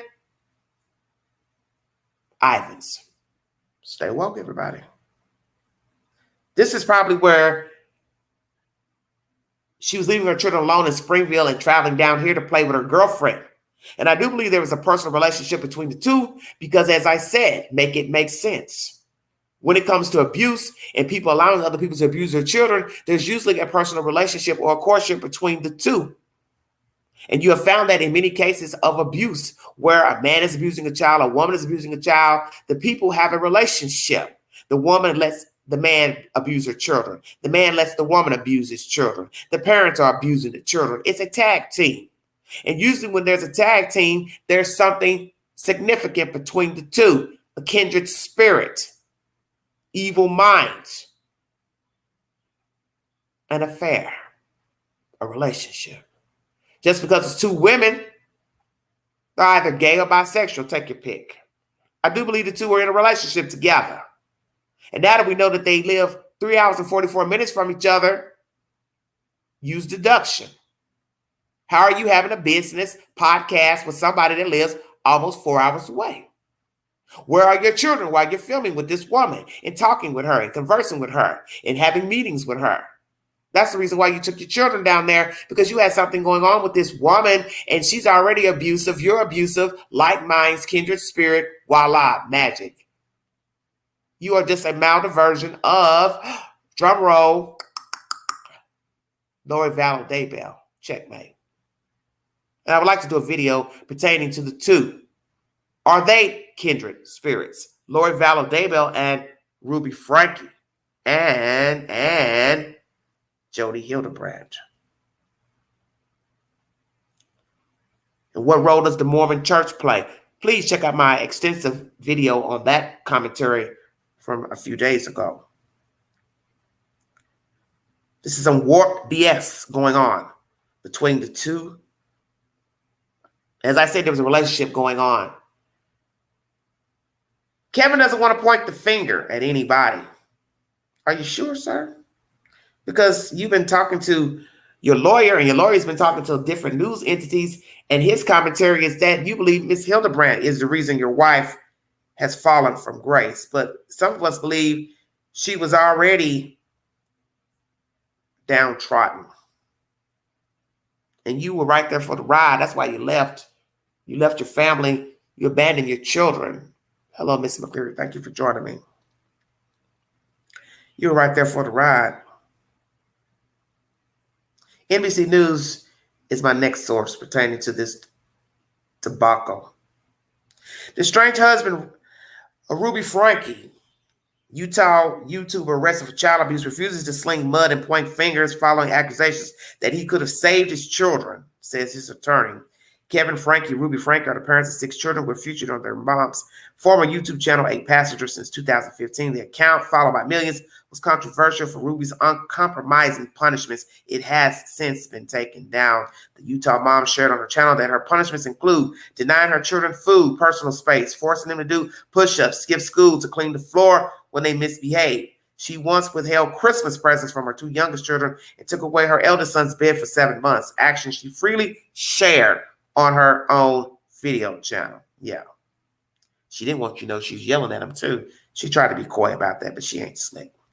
In August, Ruby Franke was arrested, charged with 6 counts of aggravated child abuse. Her business partner, Jodi Hildebrandt, a mental health counselor who recorded parenting videos alongside Ruby, was also arrested and charged. Last week, Ruby's sisters, Julie Griffiths DeRue and Bonnie Heuermann, posted YouTube videos stating they were unaware of their sister's behavior because she had cut contact with her family. And that's another thing that's a part of this debacle. Why did she cut off ties? But this is usually what people do when they are engaging in sinister behavior. They're involved in relationships that they know that people will not approve of. They're doing things they know that people won't approve of, or they don't want people to find out things that they're doing. They cut off contact with friends, family, associates. So that was sign number 1. The abuse. Fans saw it. DHS involved. Nothing was done. Husband stayed along for the ride. Cut off her family because she was involved with Hildebrandt in a romantic relationship, I do believe. That's my assertion. Okay, let me finish this.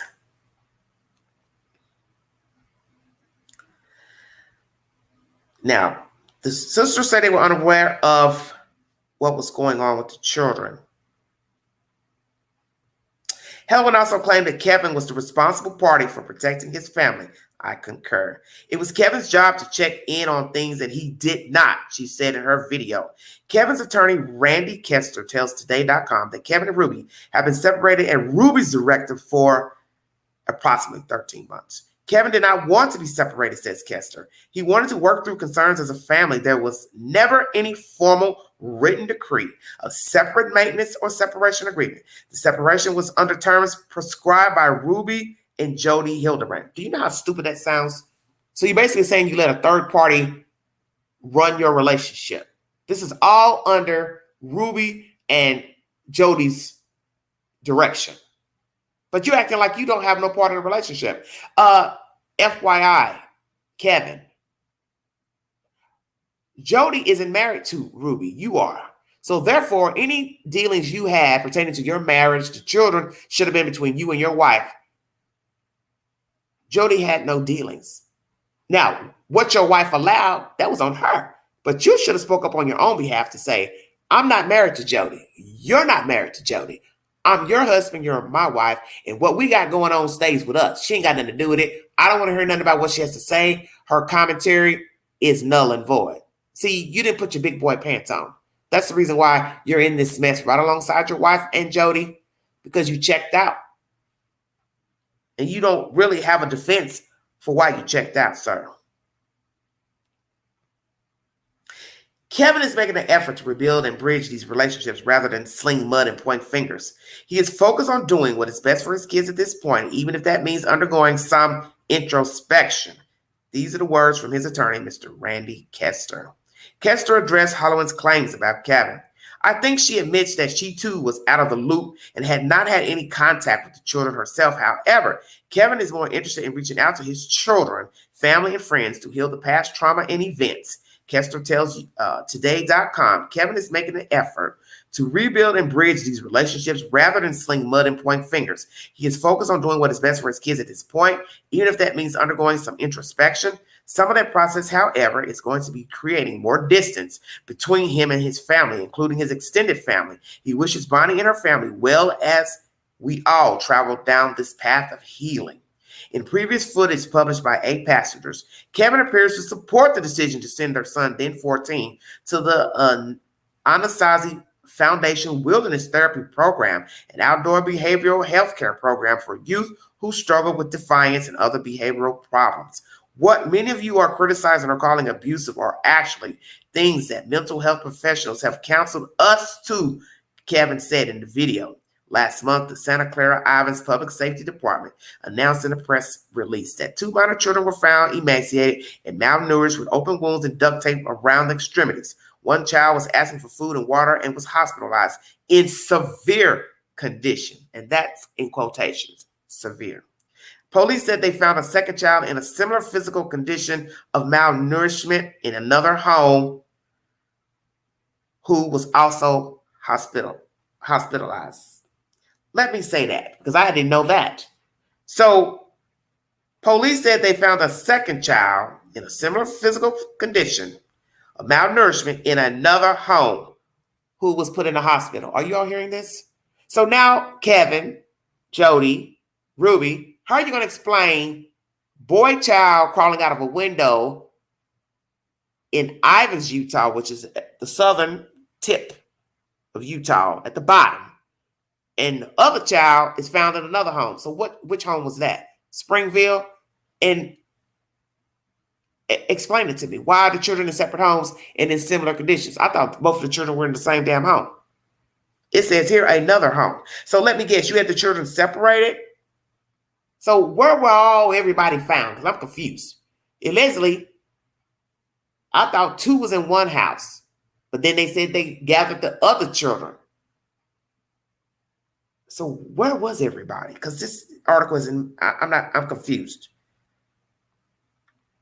Police said they found a second child in a similar physical condition of malnourishment in another home who was also hospitalized.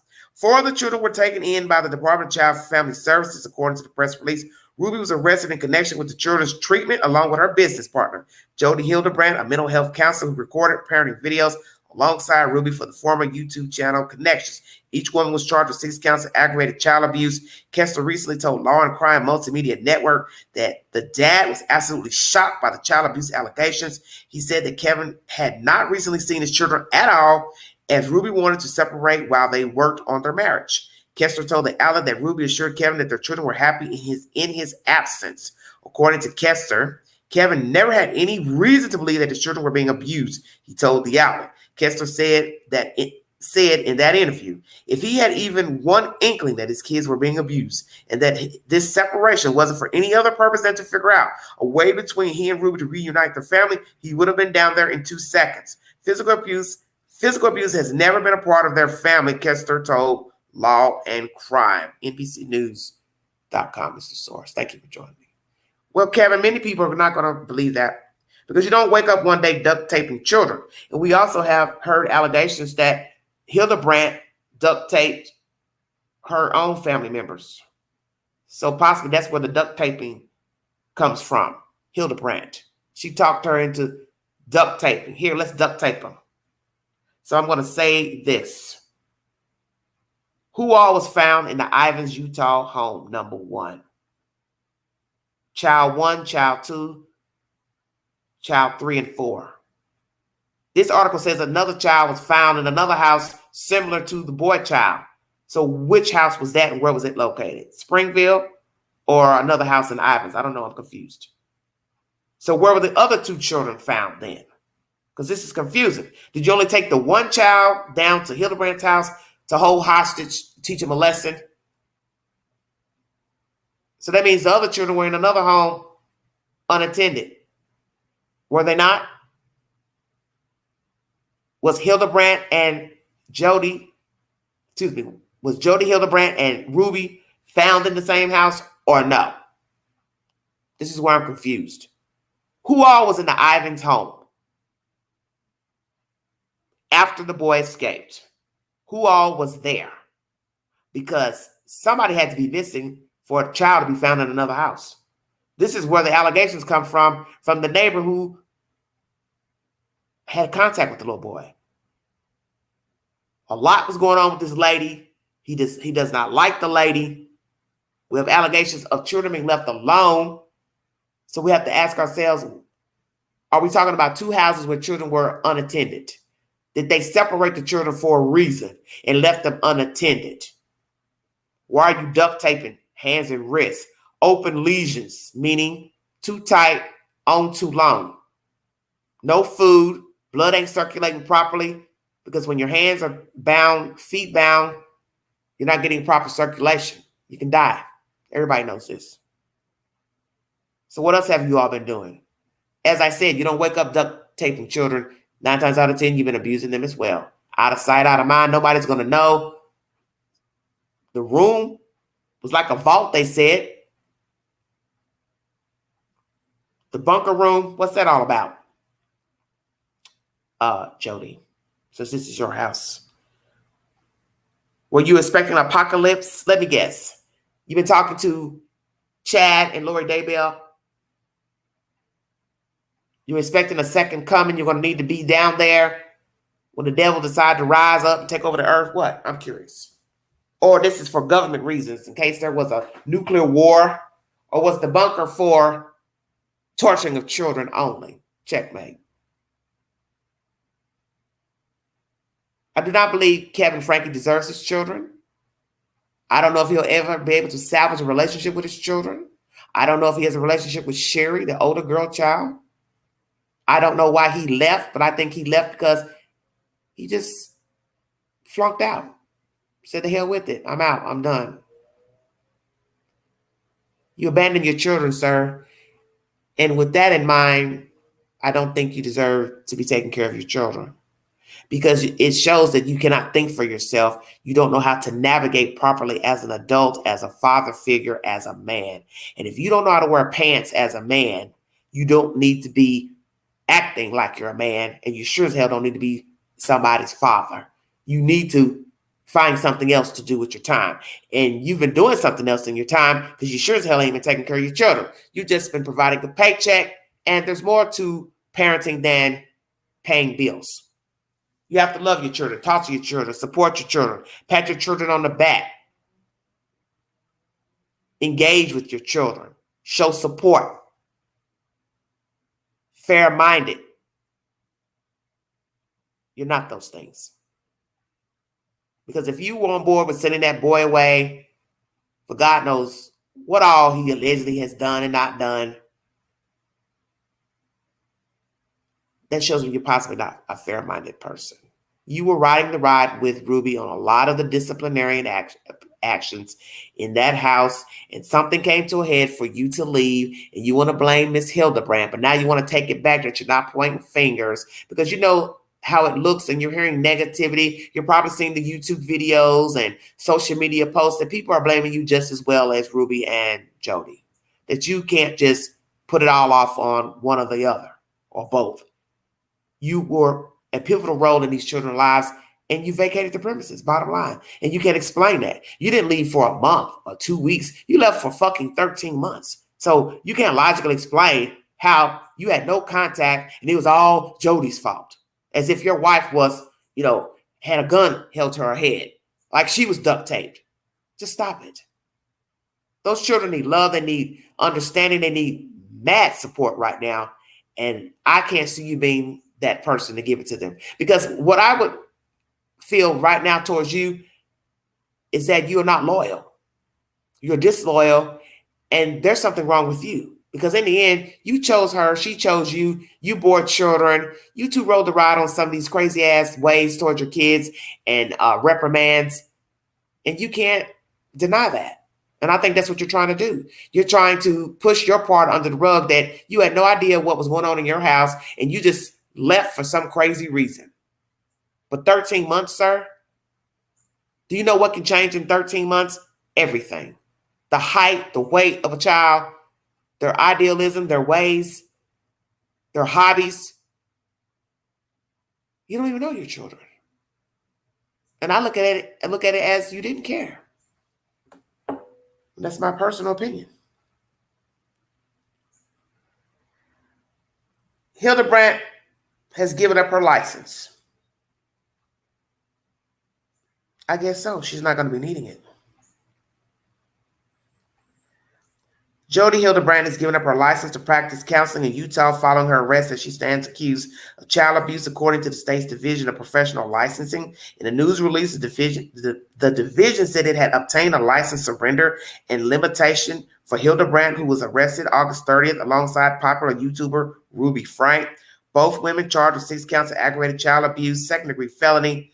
It's a second-degree felony after Frank's emaciated child escaped from Hildebrandt's home. Police say the child had duct tape and open sores on his extremities.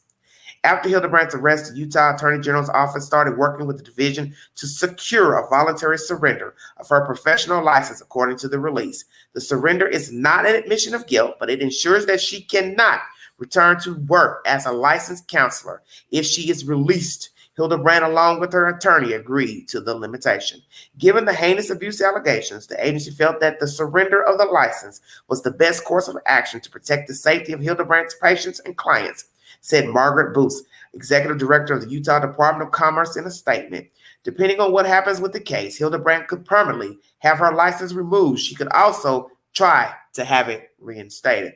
According to state records, Hildebrandt obtained a master's degree in educational psychology from the University of Utah in 2003. In 2005, she became a licensed clinical mental health counselor. So this Dusty Bat has a master's degree in educational psychology and became a licensed clinical mental health counselor in 2005, 2 years later. 2012, Hildebrandt founded Connections, an online mental health and relationship coaching program. The curriculum was accessible through podcasts, books, online workshops. I have lectured at numerous functions and conferences for hundreds and thousands of people, including DeTerra, BYU Women's Conference, and ward and state conferences. Hildebrandt wrote on the Connections website, I am currently working with business owners and their corporations to spread connections throughout the business sector, and is now becoming the framework for a growing number of company cultures. Frank is listed on the website as a member of the business team, providing content to Connections, social media, and podcasts that focus on empowering parents and children to live in the truth. Well, we know about your living in the truth, which means basically it's my way or the highway. Yeah, I said that. But Hildebrandt, according to police documents, had a reputation among neighbors. I just had a 12-year-old boy show up here at my front door asking for help, and he said he just came from a neighbor's house, and we know there's been problems at this neighbor's house, said the man who called 911 after Franke's child asked for help. Hildebrandt and Franke were arrested later that day and charged with 6 counts of child abuse. Each count carries a maximum penalty, 15 years in prison, and a $10,000 fine. After her arrest, Hildebrandt's attorney claims she experienced a life-threatening medical issue resulting in her hospitalization for several days. It's unclear what exactly the medical issue is. Well, frankly, sir, nobody gives a fuck about Hildebrandt's medical problems. Usually people do have medical problems when they go to jail. That's because they don't want to be in there and they're hyperventilating, they're stressing out. Well, she should have thought about that, her and Ruby, before tying up that baby and starving him and the other child. I could care less. Both women were scheduled to appear in court on Monday, but the hearing was moved to October 5th. Attorney said there was additional time needed to review copious amounts of discovery. That's the latest from desert.com. So this fat-faced heathen has forfeited her license and limitation. She has a master's degree in educational psychology and a licensed counselor. Is Jodi Hildebrandt gay? Has she ever been with a man? Has she ever had a relationship with a man? Does she have children? Why does she have custody of her nieces, relatives? They're alleging abuse from her as well. Does she have a problem with homosexuality? Is she a homosexual? That's why she has a problem with it. Because that's what's been alleged by those children who are now, I guess, older. Possibly she thought they had identity issues. So let me guess, she was trying to drive the demons out of them. But maybe she has the same problem. And she has a problem with herself being gay or bisexual. So she lashed out at the children cruelly.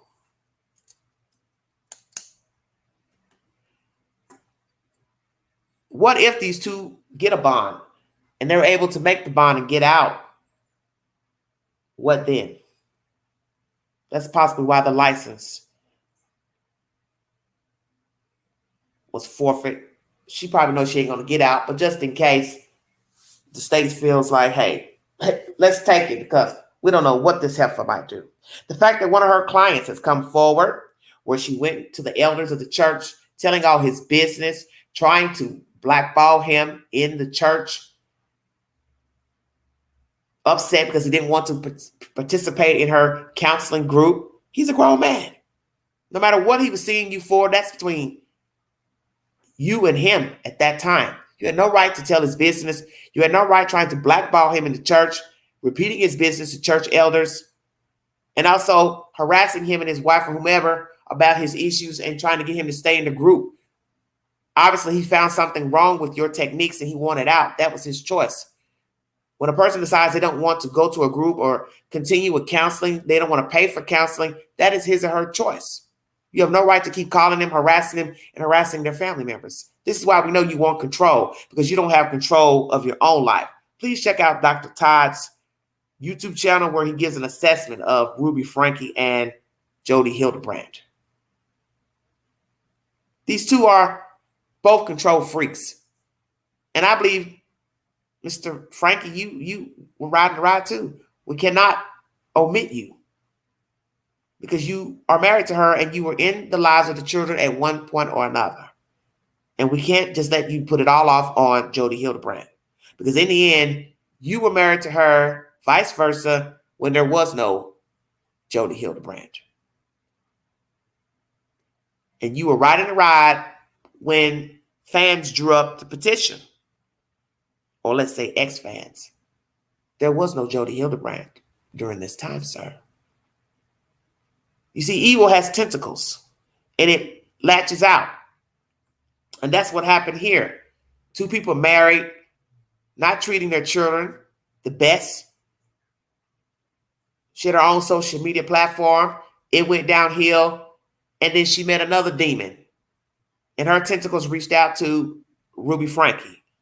And then those tentacles reached out, triple threat, to the children. And then the husband leaves, and the children are left alone to fend for themselves and be mistreated by the two. And now the two are incarcerated. This is what happens with abuse. Evil has tentacles. And it lashes out, and it latches on to whatever it can. Anything in its path, it will seek and destroy. That's why we have two disgusting, vile females incarcerated, a husband trying to get custody of his children. One of them had to forfeit their license. Children in the state's custody. And two older children probably don't know which way is up pertaining to their siblings and where this case is going to go and who's going to get the rights to the children, have access to the children, rear the children, because they are the most important things right now. Not Ruby, not Jodi, and not Kevin Franke. They're neither here nor there. They're obsolete to me. The children are more important. They are the main focus. And my concern would be the next set of people raising them. And naturally, they're with somebody now. So we have to ask that question. Are the children in the same home together, the remaining four? How are they navigating? How are they being treated? Are they doing well, excelling well? This will be the perfect time for the children to start acting out, lashing out, because they're in a dire situation. They're with strangers. They don't know the people, don't know if they have the same religious background. Are they in the house with other children? We got these stupid allegations about child molestation. I don't know if that's true. And my thing is, why even bring that up when you get arrested? But this is what happens. Narcissists, they have to have somebody to blame. Ruby Franke is a sociopath, and so is Jodi Hildebrandt. They're both sociopaths. And they found each other. And I do believe they were in a relationship with one another. I do believe that. Independent.co.uk is my last source. This is pertaining to Jodi Hildebrandt. Jodi Hildebrandt allegedly used cayenne pepper and honey on wounds on Miss Frank's children's bodies, according to shocking new court documents. Search warrants initiated by Santa Clara Islands Police Department were released as part of the child abuse case against the two YouTubers. Two of the search warrants obtained by KUTV were signed and served on the 30th of August, the same day that Miss Franke's 12-year-old child escaped from Miss Hildebrandt's home and a neighbor called 911. A third was signed the day after, on August 31st. Officers found the 12-year-old had duct tape on his ankles, appeared to be emaciated.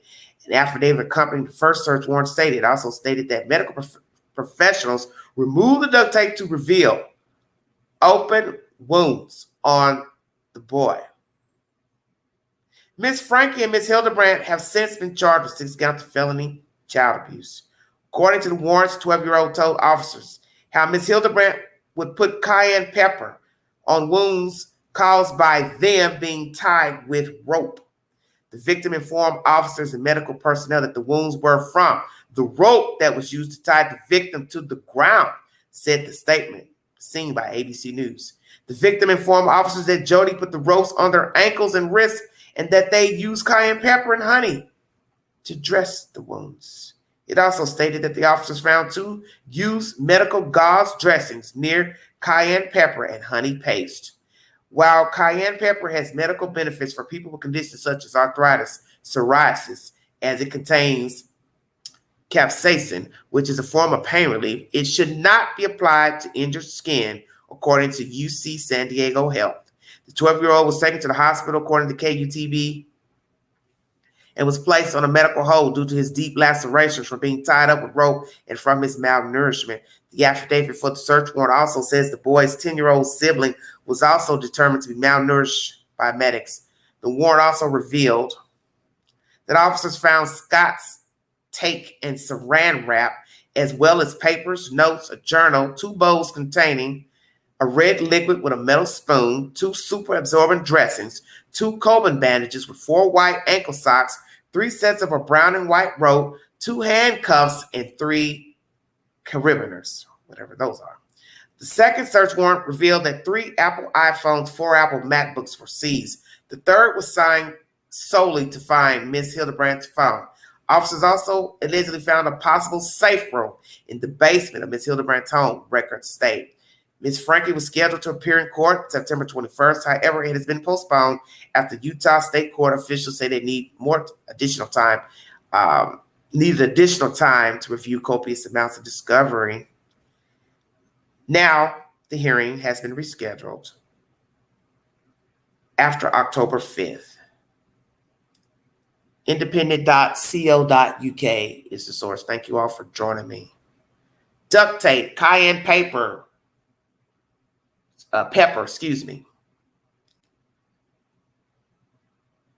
honey. Guess they were making a paste. So you're going to tie a person up tightly. Wounds occur, and then you want to make a homemade remedy to try to heal the wounds. But how are the wounds going to heal when you're compressing the wounds with duct tape? Jodi and Rubi, Franke, you are the stupidest bitches I've ever seen in my life. You're just stupid, and you're ignorant as fuck. You're abusing these children for whatever reason, and then you're making homemade paste, making it worse. And you knew what you were doing by putting that cayenne pepper in there. You're not fooling me. I would assume cayenne pepper would burn the wounds, would it not? Oh, let me guess. You're saying to yourself, oh, it'll help heal it quicker. They had a hold on the child, you dumbass, from not eating and having these open wounds. He could have gotten an infection get in the bloodline. He's already not eating properly, not probably drinking water. You're trying to kill these kids. Why? But I always say, don't ask why with true crime. Ask why not. Because a sadist says, I did it because I could. I don't need a reason. I don't like them. I'm mad at the world. I'm mad at myself. I was mistreated. Thousands of reasons why people abuse children and other people. These are 2 sick bitches. And they met and became evenly yoked in this universe. 6 degrees of separation, they found each other. Such as Lori Vallow and Chad Daybell and those other heathens that rolled the ride with Lori. I see the same symptoms. 2 narcissists, 2 sociopaths, wanting to be in charge, wanting control, wanting validation. Well, you got it now. You've got your 5 minutes of fame. Everybody knows your name, and you're incarcerated. And you're going to, 9 times out of 10, die in there. Because nobody in their right mind is going to let you 2 bitches out of there to do anything. You're not going to counsel anybody. You're not going to make any more YouTube videos. You're not going to do any more podcasts. You're not going to be giving any more advice. You're not going to be rearing children. And you're not going to be tying up children, beating children, hurting children. It's a wrap. The best you're going to get are some interviews from the news asking you how and why you came to be the infamous Ruby Franke and Jodi Hildebrandt. That's as good as it's going to get. All your little goodies are going to get thrown out. All your little red lipsticks and clothes and shoes and Jodi, your house, it'll go on the market, or it's over. Everything you thought you were and what you were trying to build, it's over with. Because you were living a lie in a facade anyway, both of you. Don't you find that interesting? 2 separate human beings meet up, but they are eerily similar. Clout chasers, sociopaths, insecure, want to be seen, want to be noticed for doing something great. But when you listen to Dr. Todd's assessment of the 2, it rings clear that these 2 are diabolical and they are evenly yoked. And if I didn't know any better, I'd say Jodi's the man and Ruby's the woman in the relationship. And Mr. Kevin Franke was the outsider. How about that? Although he was married to Ruby, but he was the outsider. That's the reason why he left. He saw the signs of something was not natural with Ruby and Jodi. Stay woke, everybody. Is that the real reason, Kevin, you are not with your wife? You knew that something was going on sexually, physically, mentally between the two, and you bowed out. You said the hell with it. She may even have said, yeah, stay gone. We're going to work on us. Don't call me. Don't call the kids. And you just said, yeah, I'm going to go on and go because I know you banging that girl. I didn't even know you like women. I didn't know you was bisexual. I do believe these two are gay. Because as I told you, when it comes to abuse of children, there's usually a kinship between the two. And most people who allow people to abuse their children, they have a romantic involvement with them. Let me say that again. Most abusers who allow other parties to abuse their children, they have a romantic involvement with them. And that's what I believe is going on, or let's say past tense, was going on between Jodi and Rubi. They were romantically involved. And the fact that you have children in different houses, children bound by rope, duct tape, homemade paste, emaciated, they were trying to kill the children. And at some point, the children would have died, and we would possibly be talking about some missing children. And that was the reason why she cut off the family members, friends, because she knew she was involved with this woman, and she wanted to vacate her family, her husband, and eventually her children. So how are you all going to be making videos about family life and not have the children around? Oh, they were going to be props anyway. You would just say, when this one does this, but you didn't have any more plans on showing your children. Is that right, Ruby Franke? Because some of your fans drew up that petition, you stopped posting. So you basically told people you were guilty of mistreating your children. You told them yourself when you did that. Stop posting. Then you met this heathen, and you two became evenly yoked. And you fell for her. She fell for you, I do believe. And so everybody got on the back burner. Friends, family, children, and husband. Is that about right? Because you have to use deduction, as I always tell you in the storyline. Pay attention to the beginning of the story. That's where the truth lies. Everybody's cut off. Not posting anymore to my channel. Find a new cohort to get tangled up with. She's just as evil as I am. I cut off my family. I'm abusing my children. And I remove my husband. So what's the common denominator in this story? Jodi Hildebrandt. She's the last one standing. Don't you find that strange? Or some would say ironic. Do the math. Everybody's put to the wayside except for this new stranger, Jodi. Rubi doesn't know her from a can of paint, vice versa. But yet, they're evenly yoked, glued at the hip, live 3 hours and 44 minutes from each other, but business partners and doing podcasts together. How is that going to work? Pay attention to the details, because everything you need to know is sitting right in front of you. There was a pattern. Abusive parents, ostracized, stopped posting, cut off people, met a new cohort, abused the children, got rid of the husband, continued to abuse the children. One escaped to tell the story. They're now incarcerated, and now the husband wants to regain custody of his children. Did I get that right?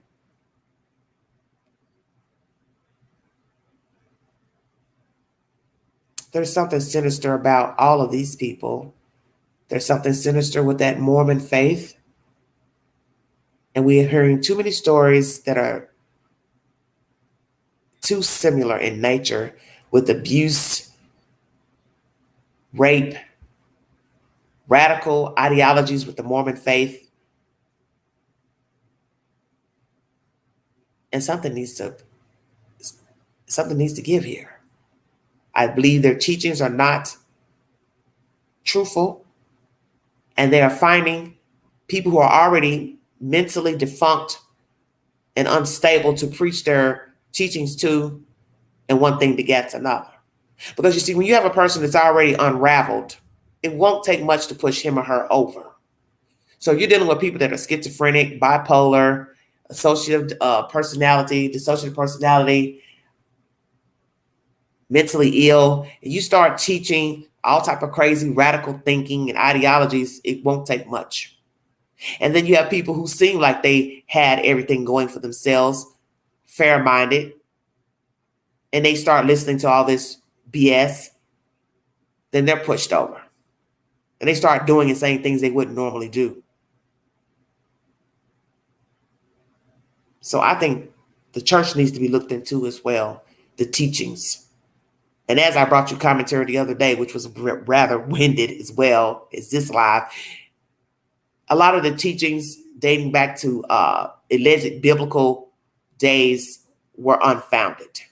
People, places, circumstances were unfounded, which basically means they did not exist, and they came from the earlier teachings of the people who brought this religion to the forefront, the founder. But that's what we've always learned about religion. A lot of things that are taught are from man, not God. He takes a little bit of this and that, if we're to believe they're getting some of it from the Bible, and then they take it and they twist it. And then sadly, you have people who listen and they believe what the man is saying. And then now he has a following. You have a lot of people who are doing this.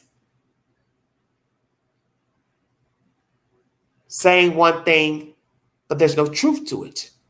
And all he or she is looking for is a gullible mind. And there are a lot of people who are gullible. And I can say that with politics as of late. You get a leader rambling and talking and spewing out venom, and then there are people riding along like they're zombies. But yet they're fair-minded, they're objective, they're non-racist. But you're not.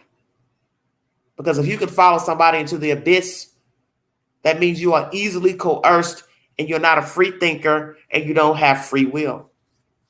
You allow somebody to coerce you into doing and saying things that's vile.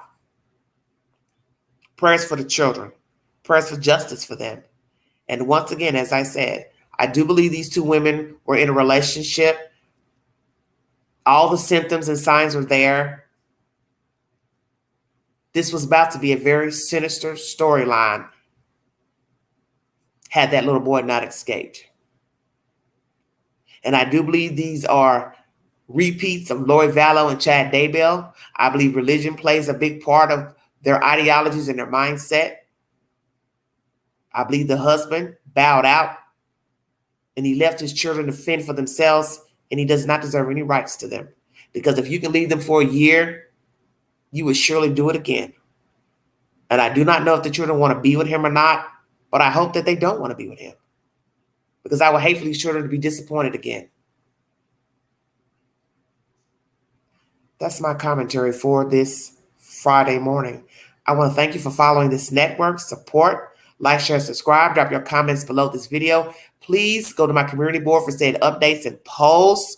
And this has been a multifaceted live stream where I had at least 12 subject matters inside of this content.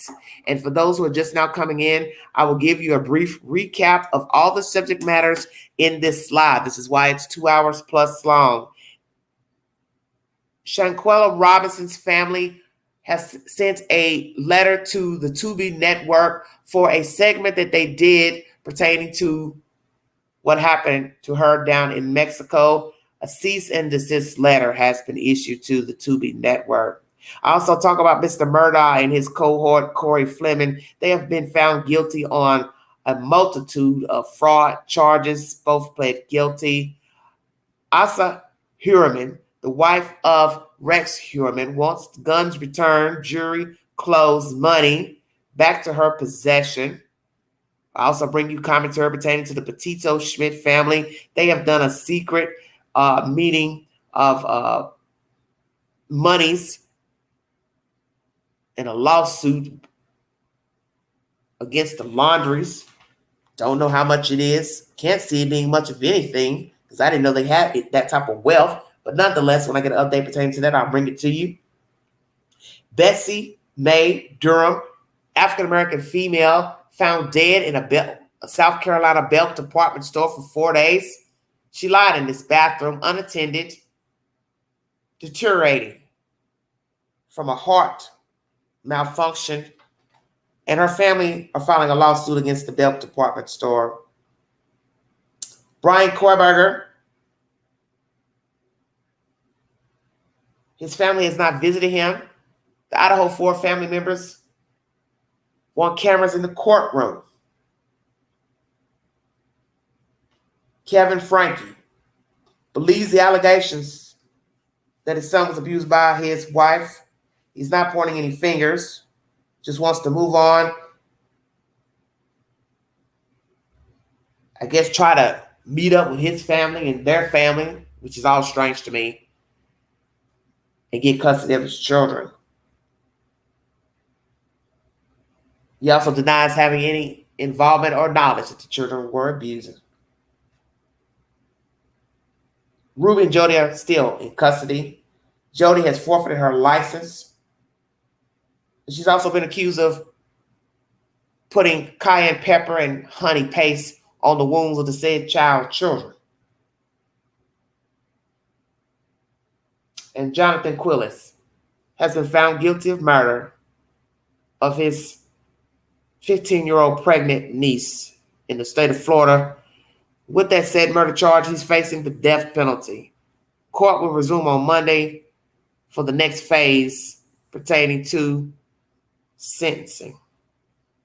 Springville, Utah is 3 hours and 44 minutes from Ivins, Utah, where the children, or at least one or two of the children, were found in that Ivins home belonging to Jodi Hildebrandt. What I ask is, who all was in the house? Who was all staying in the house? Were all the 4 children in that house, or were the children separated in different homes? Because one article I brought says the other child that was emaciated was not found in the Ivins, Utah home. And also, Mr. Kevin Franke has returned to the Springville, Utah home that he shared with his wife and children. Where has he been all this time? Is he involved with anybody else? Will the judge give him custody? Will it be an open, public hearing pertaining to the children or private? Do the children want to go back with their father? What will happen to the 2 women in jail? Will they get a bail? And also, Jodi has forfeited her license once again, as she should have. Thank you for your time, everybody. Please go back to the replay for the said commentary. As I said, this is a multifaceted live. And I also discussed Becky Hill. Sorry about that. She's denied allegations. Her co-author, Mr. Gordon, says he will not be speaking on her behalf. Basically, that's what he's been doing. And he's basically saying just wait on the evidence, which means you're basically speaking on her behalf. Several topics.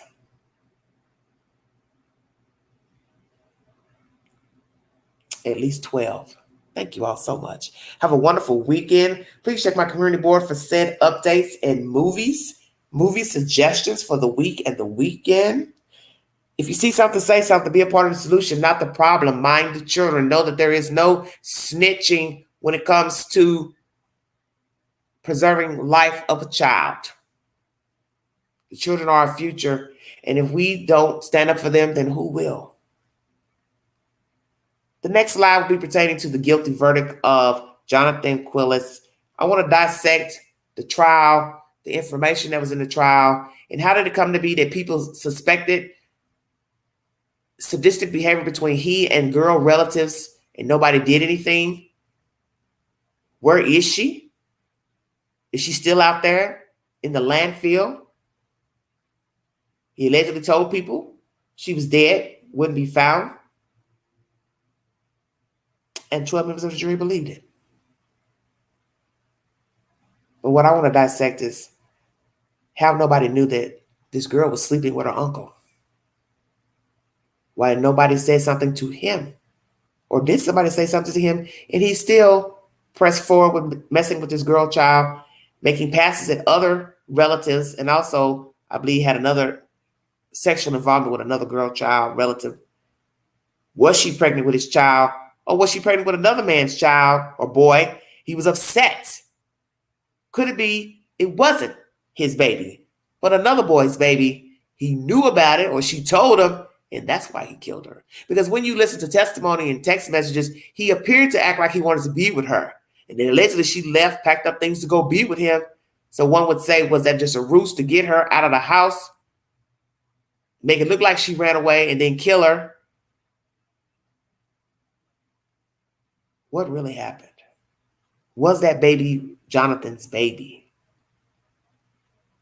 Will we ever get the truth? Thank you for joining me. You've been listening to The Vault XL.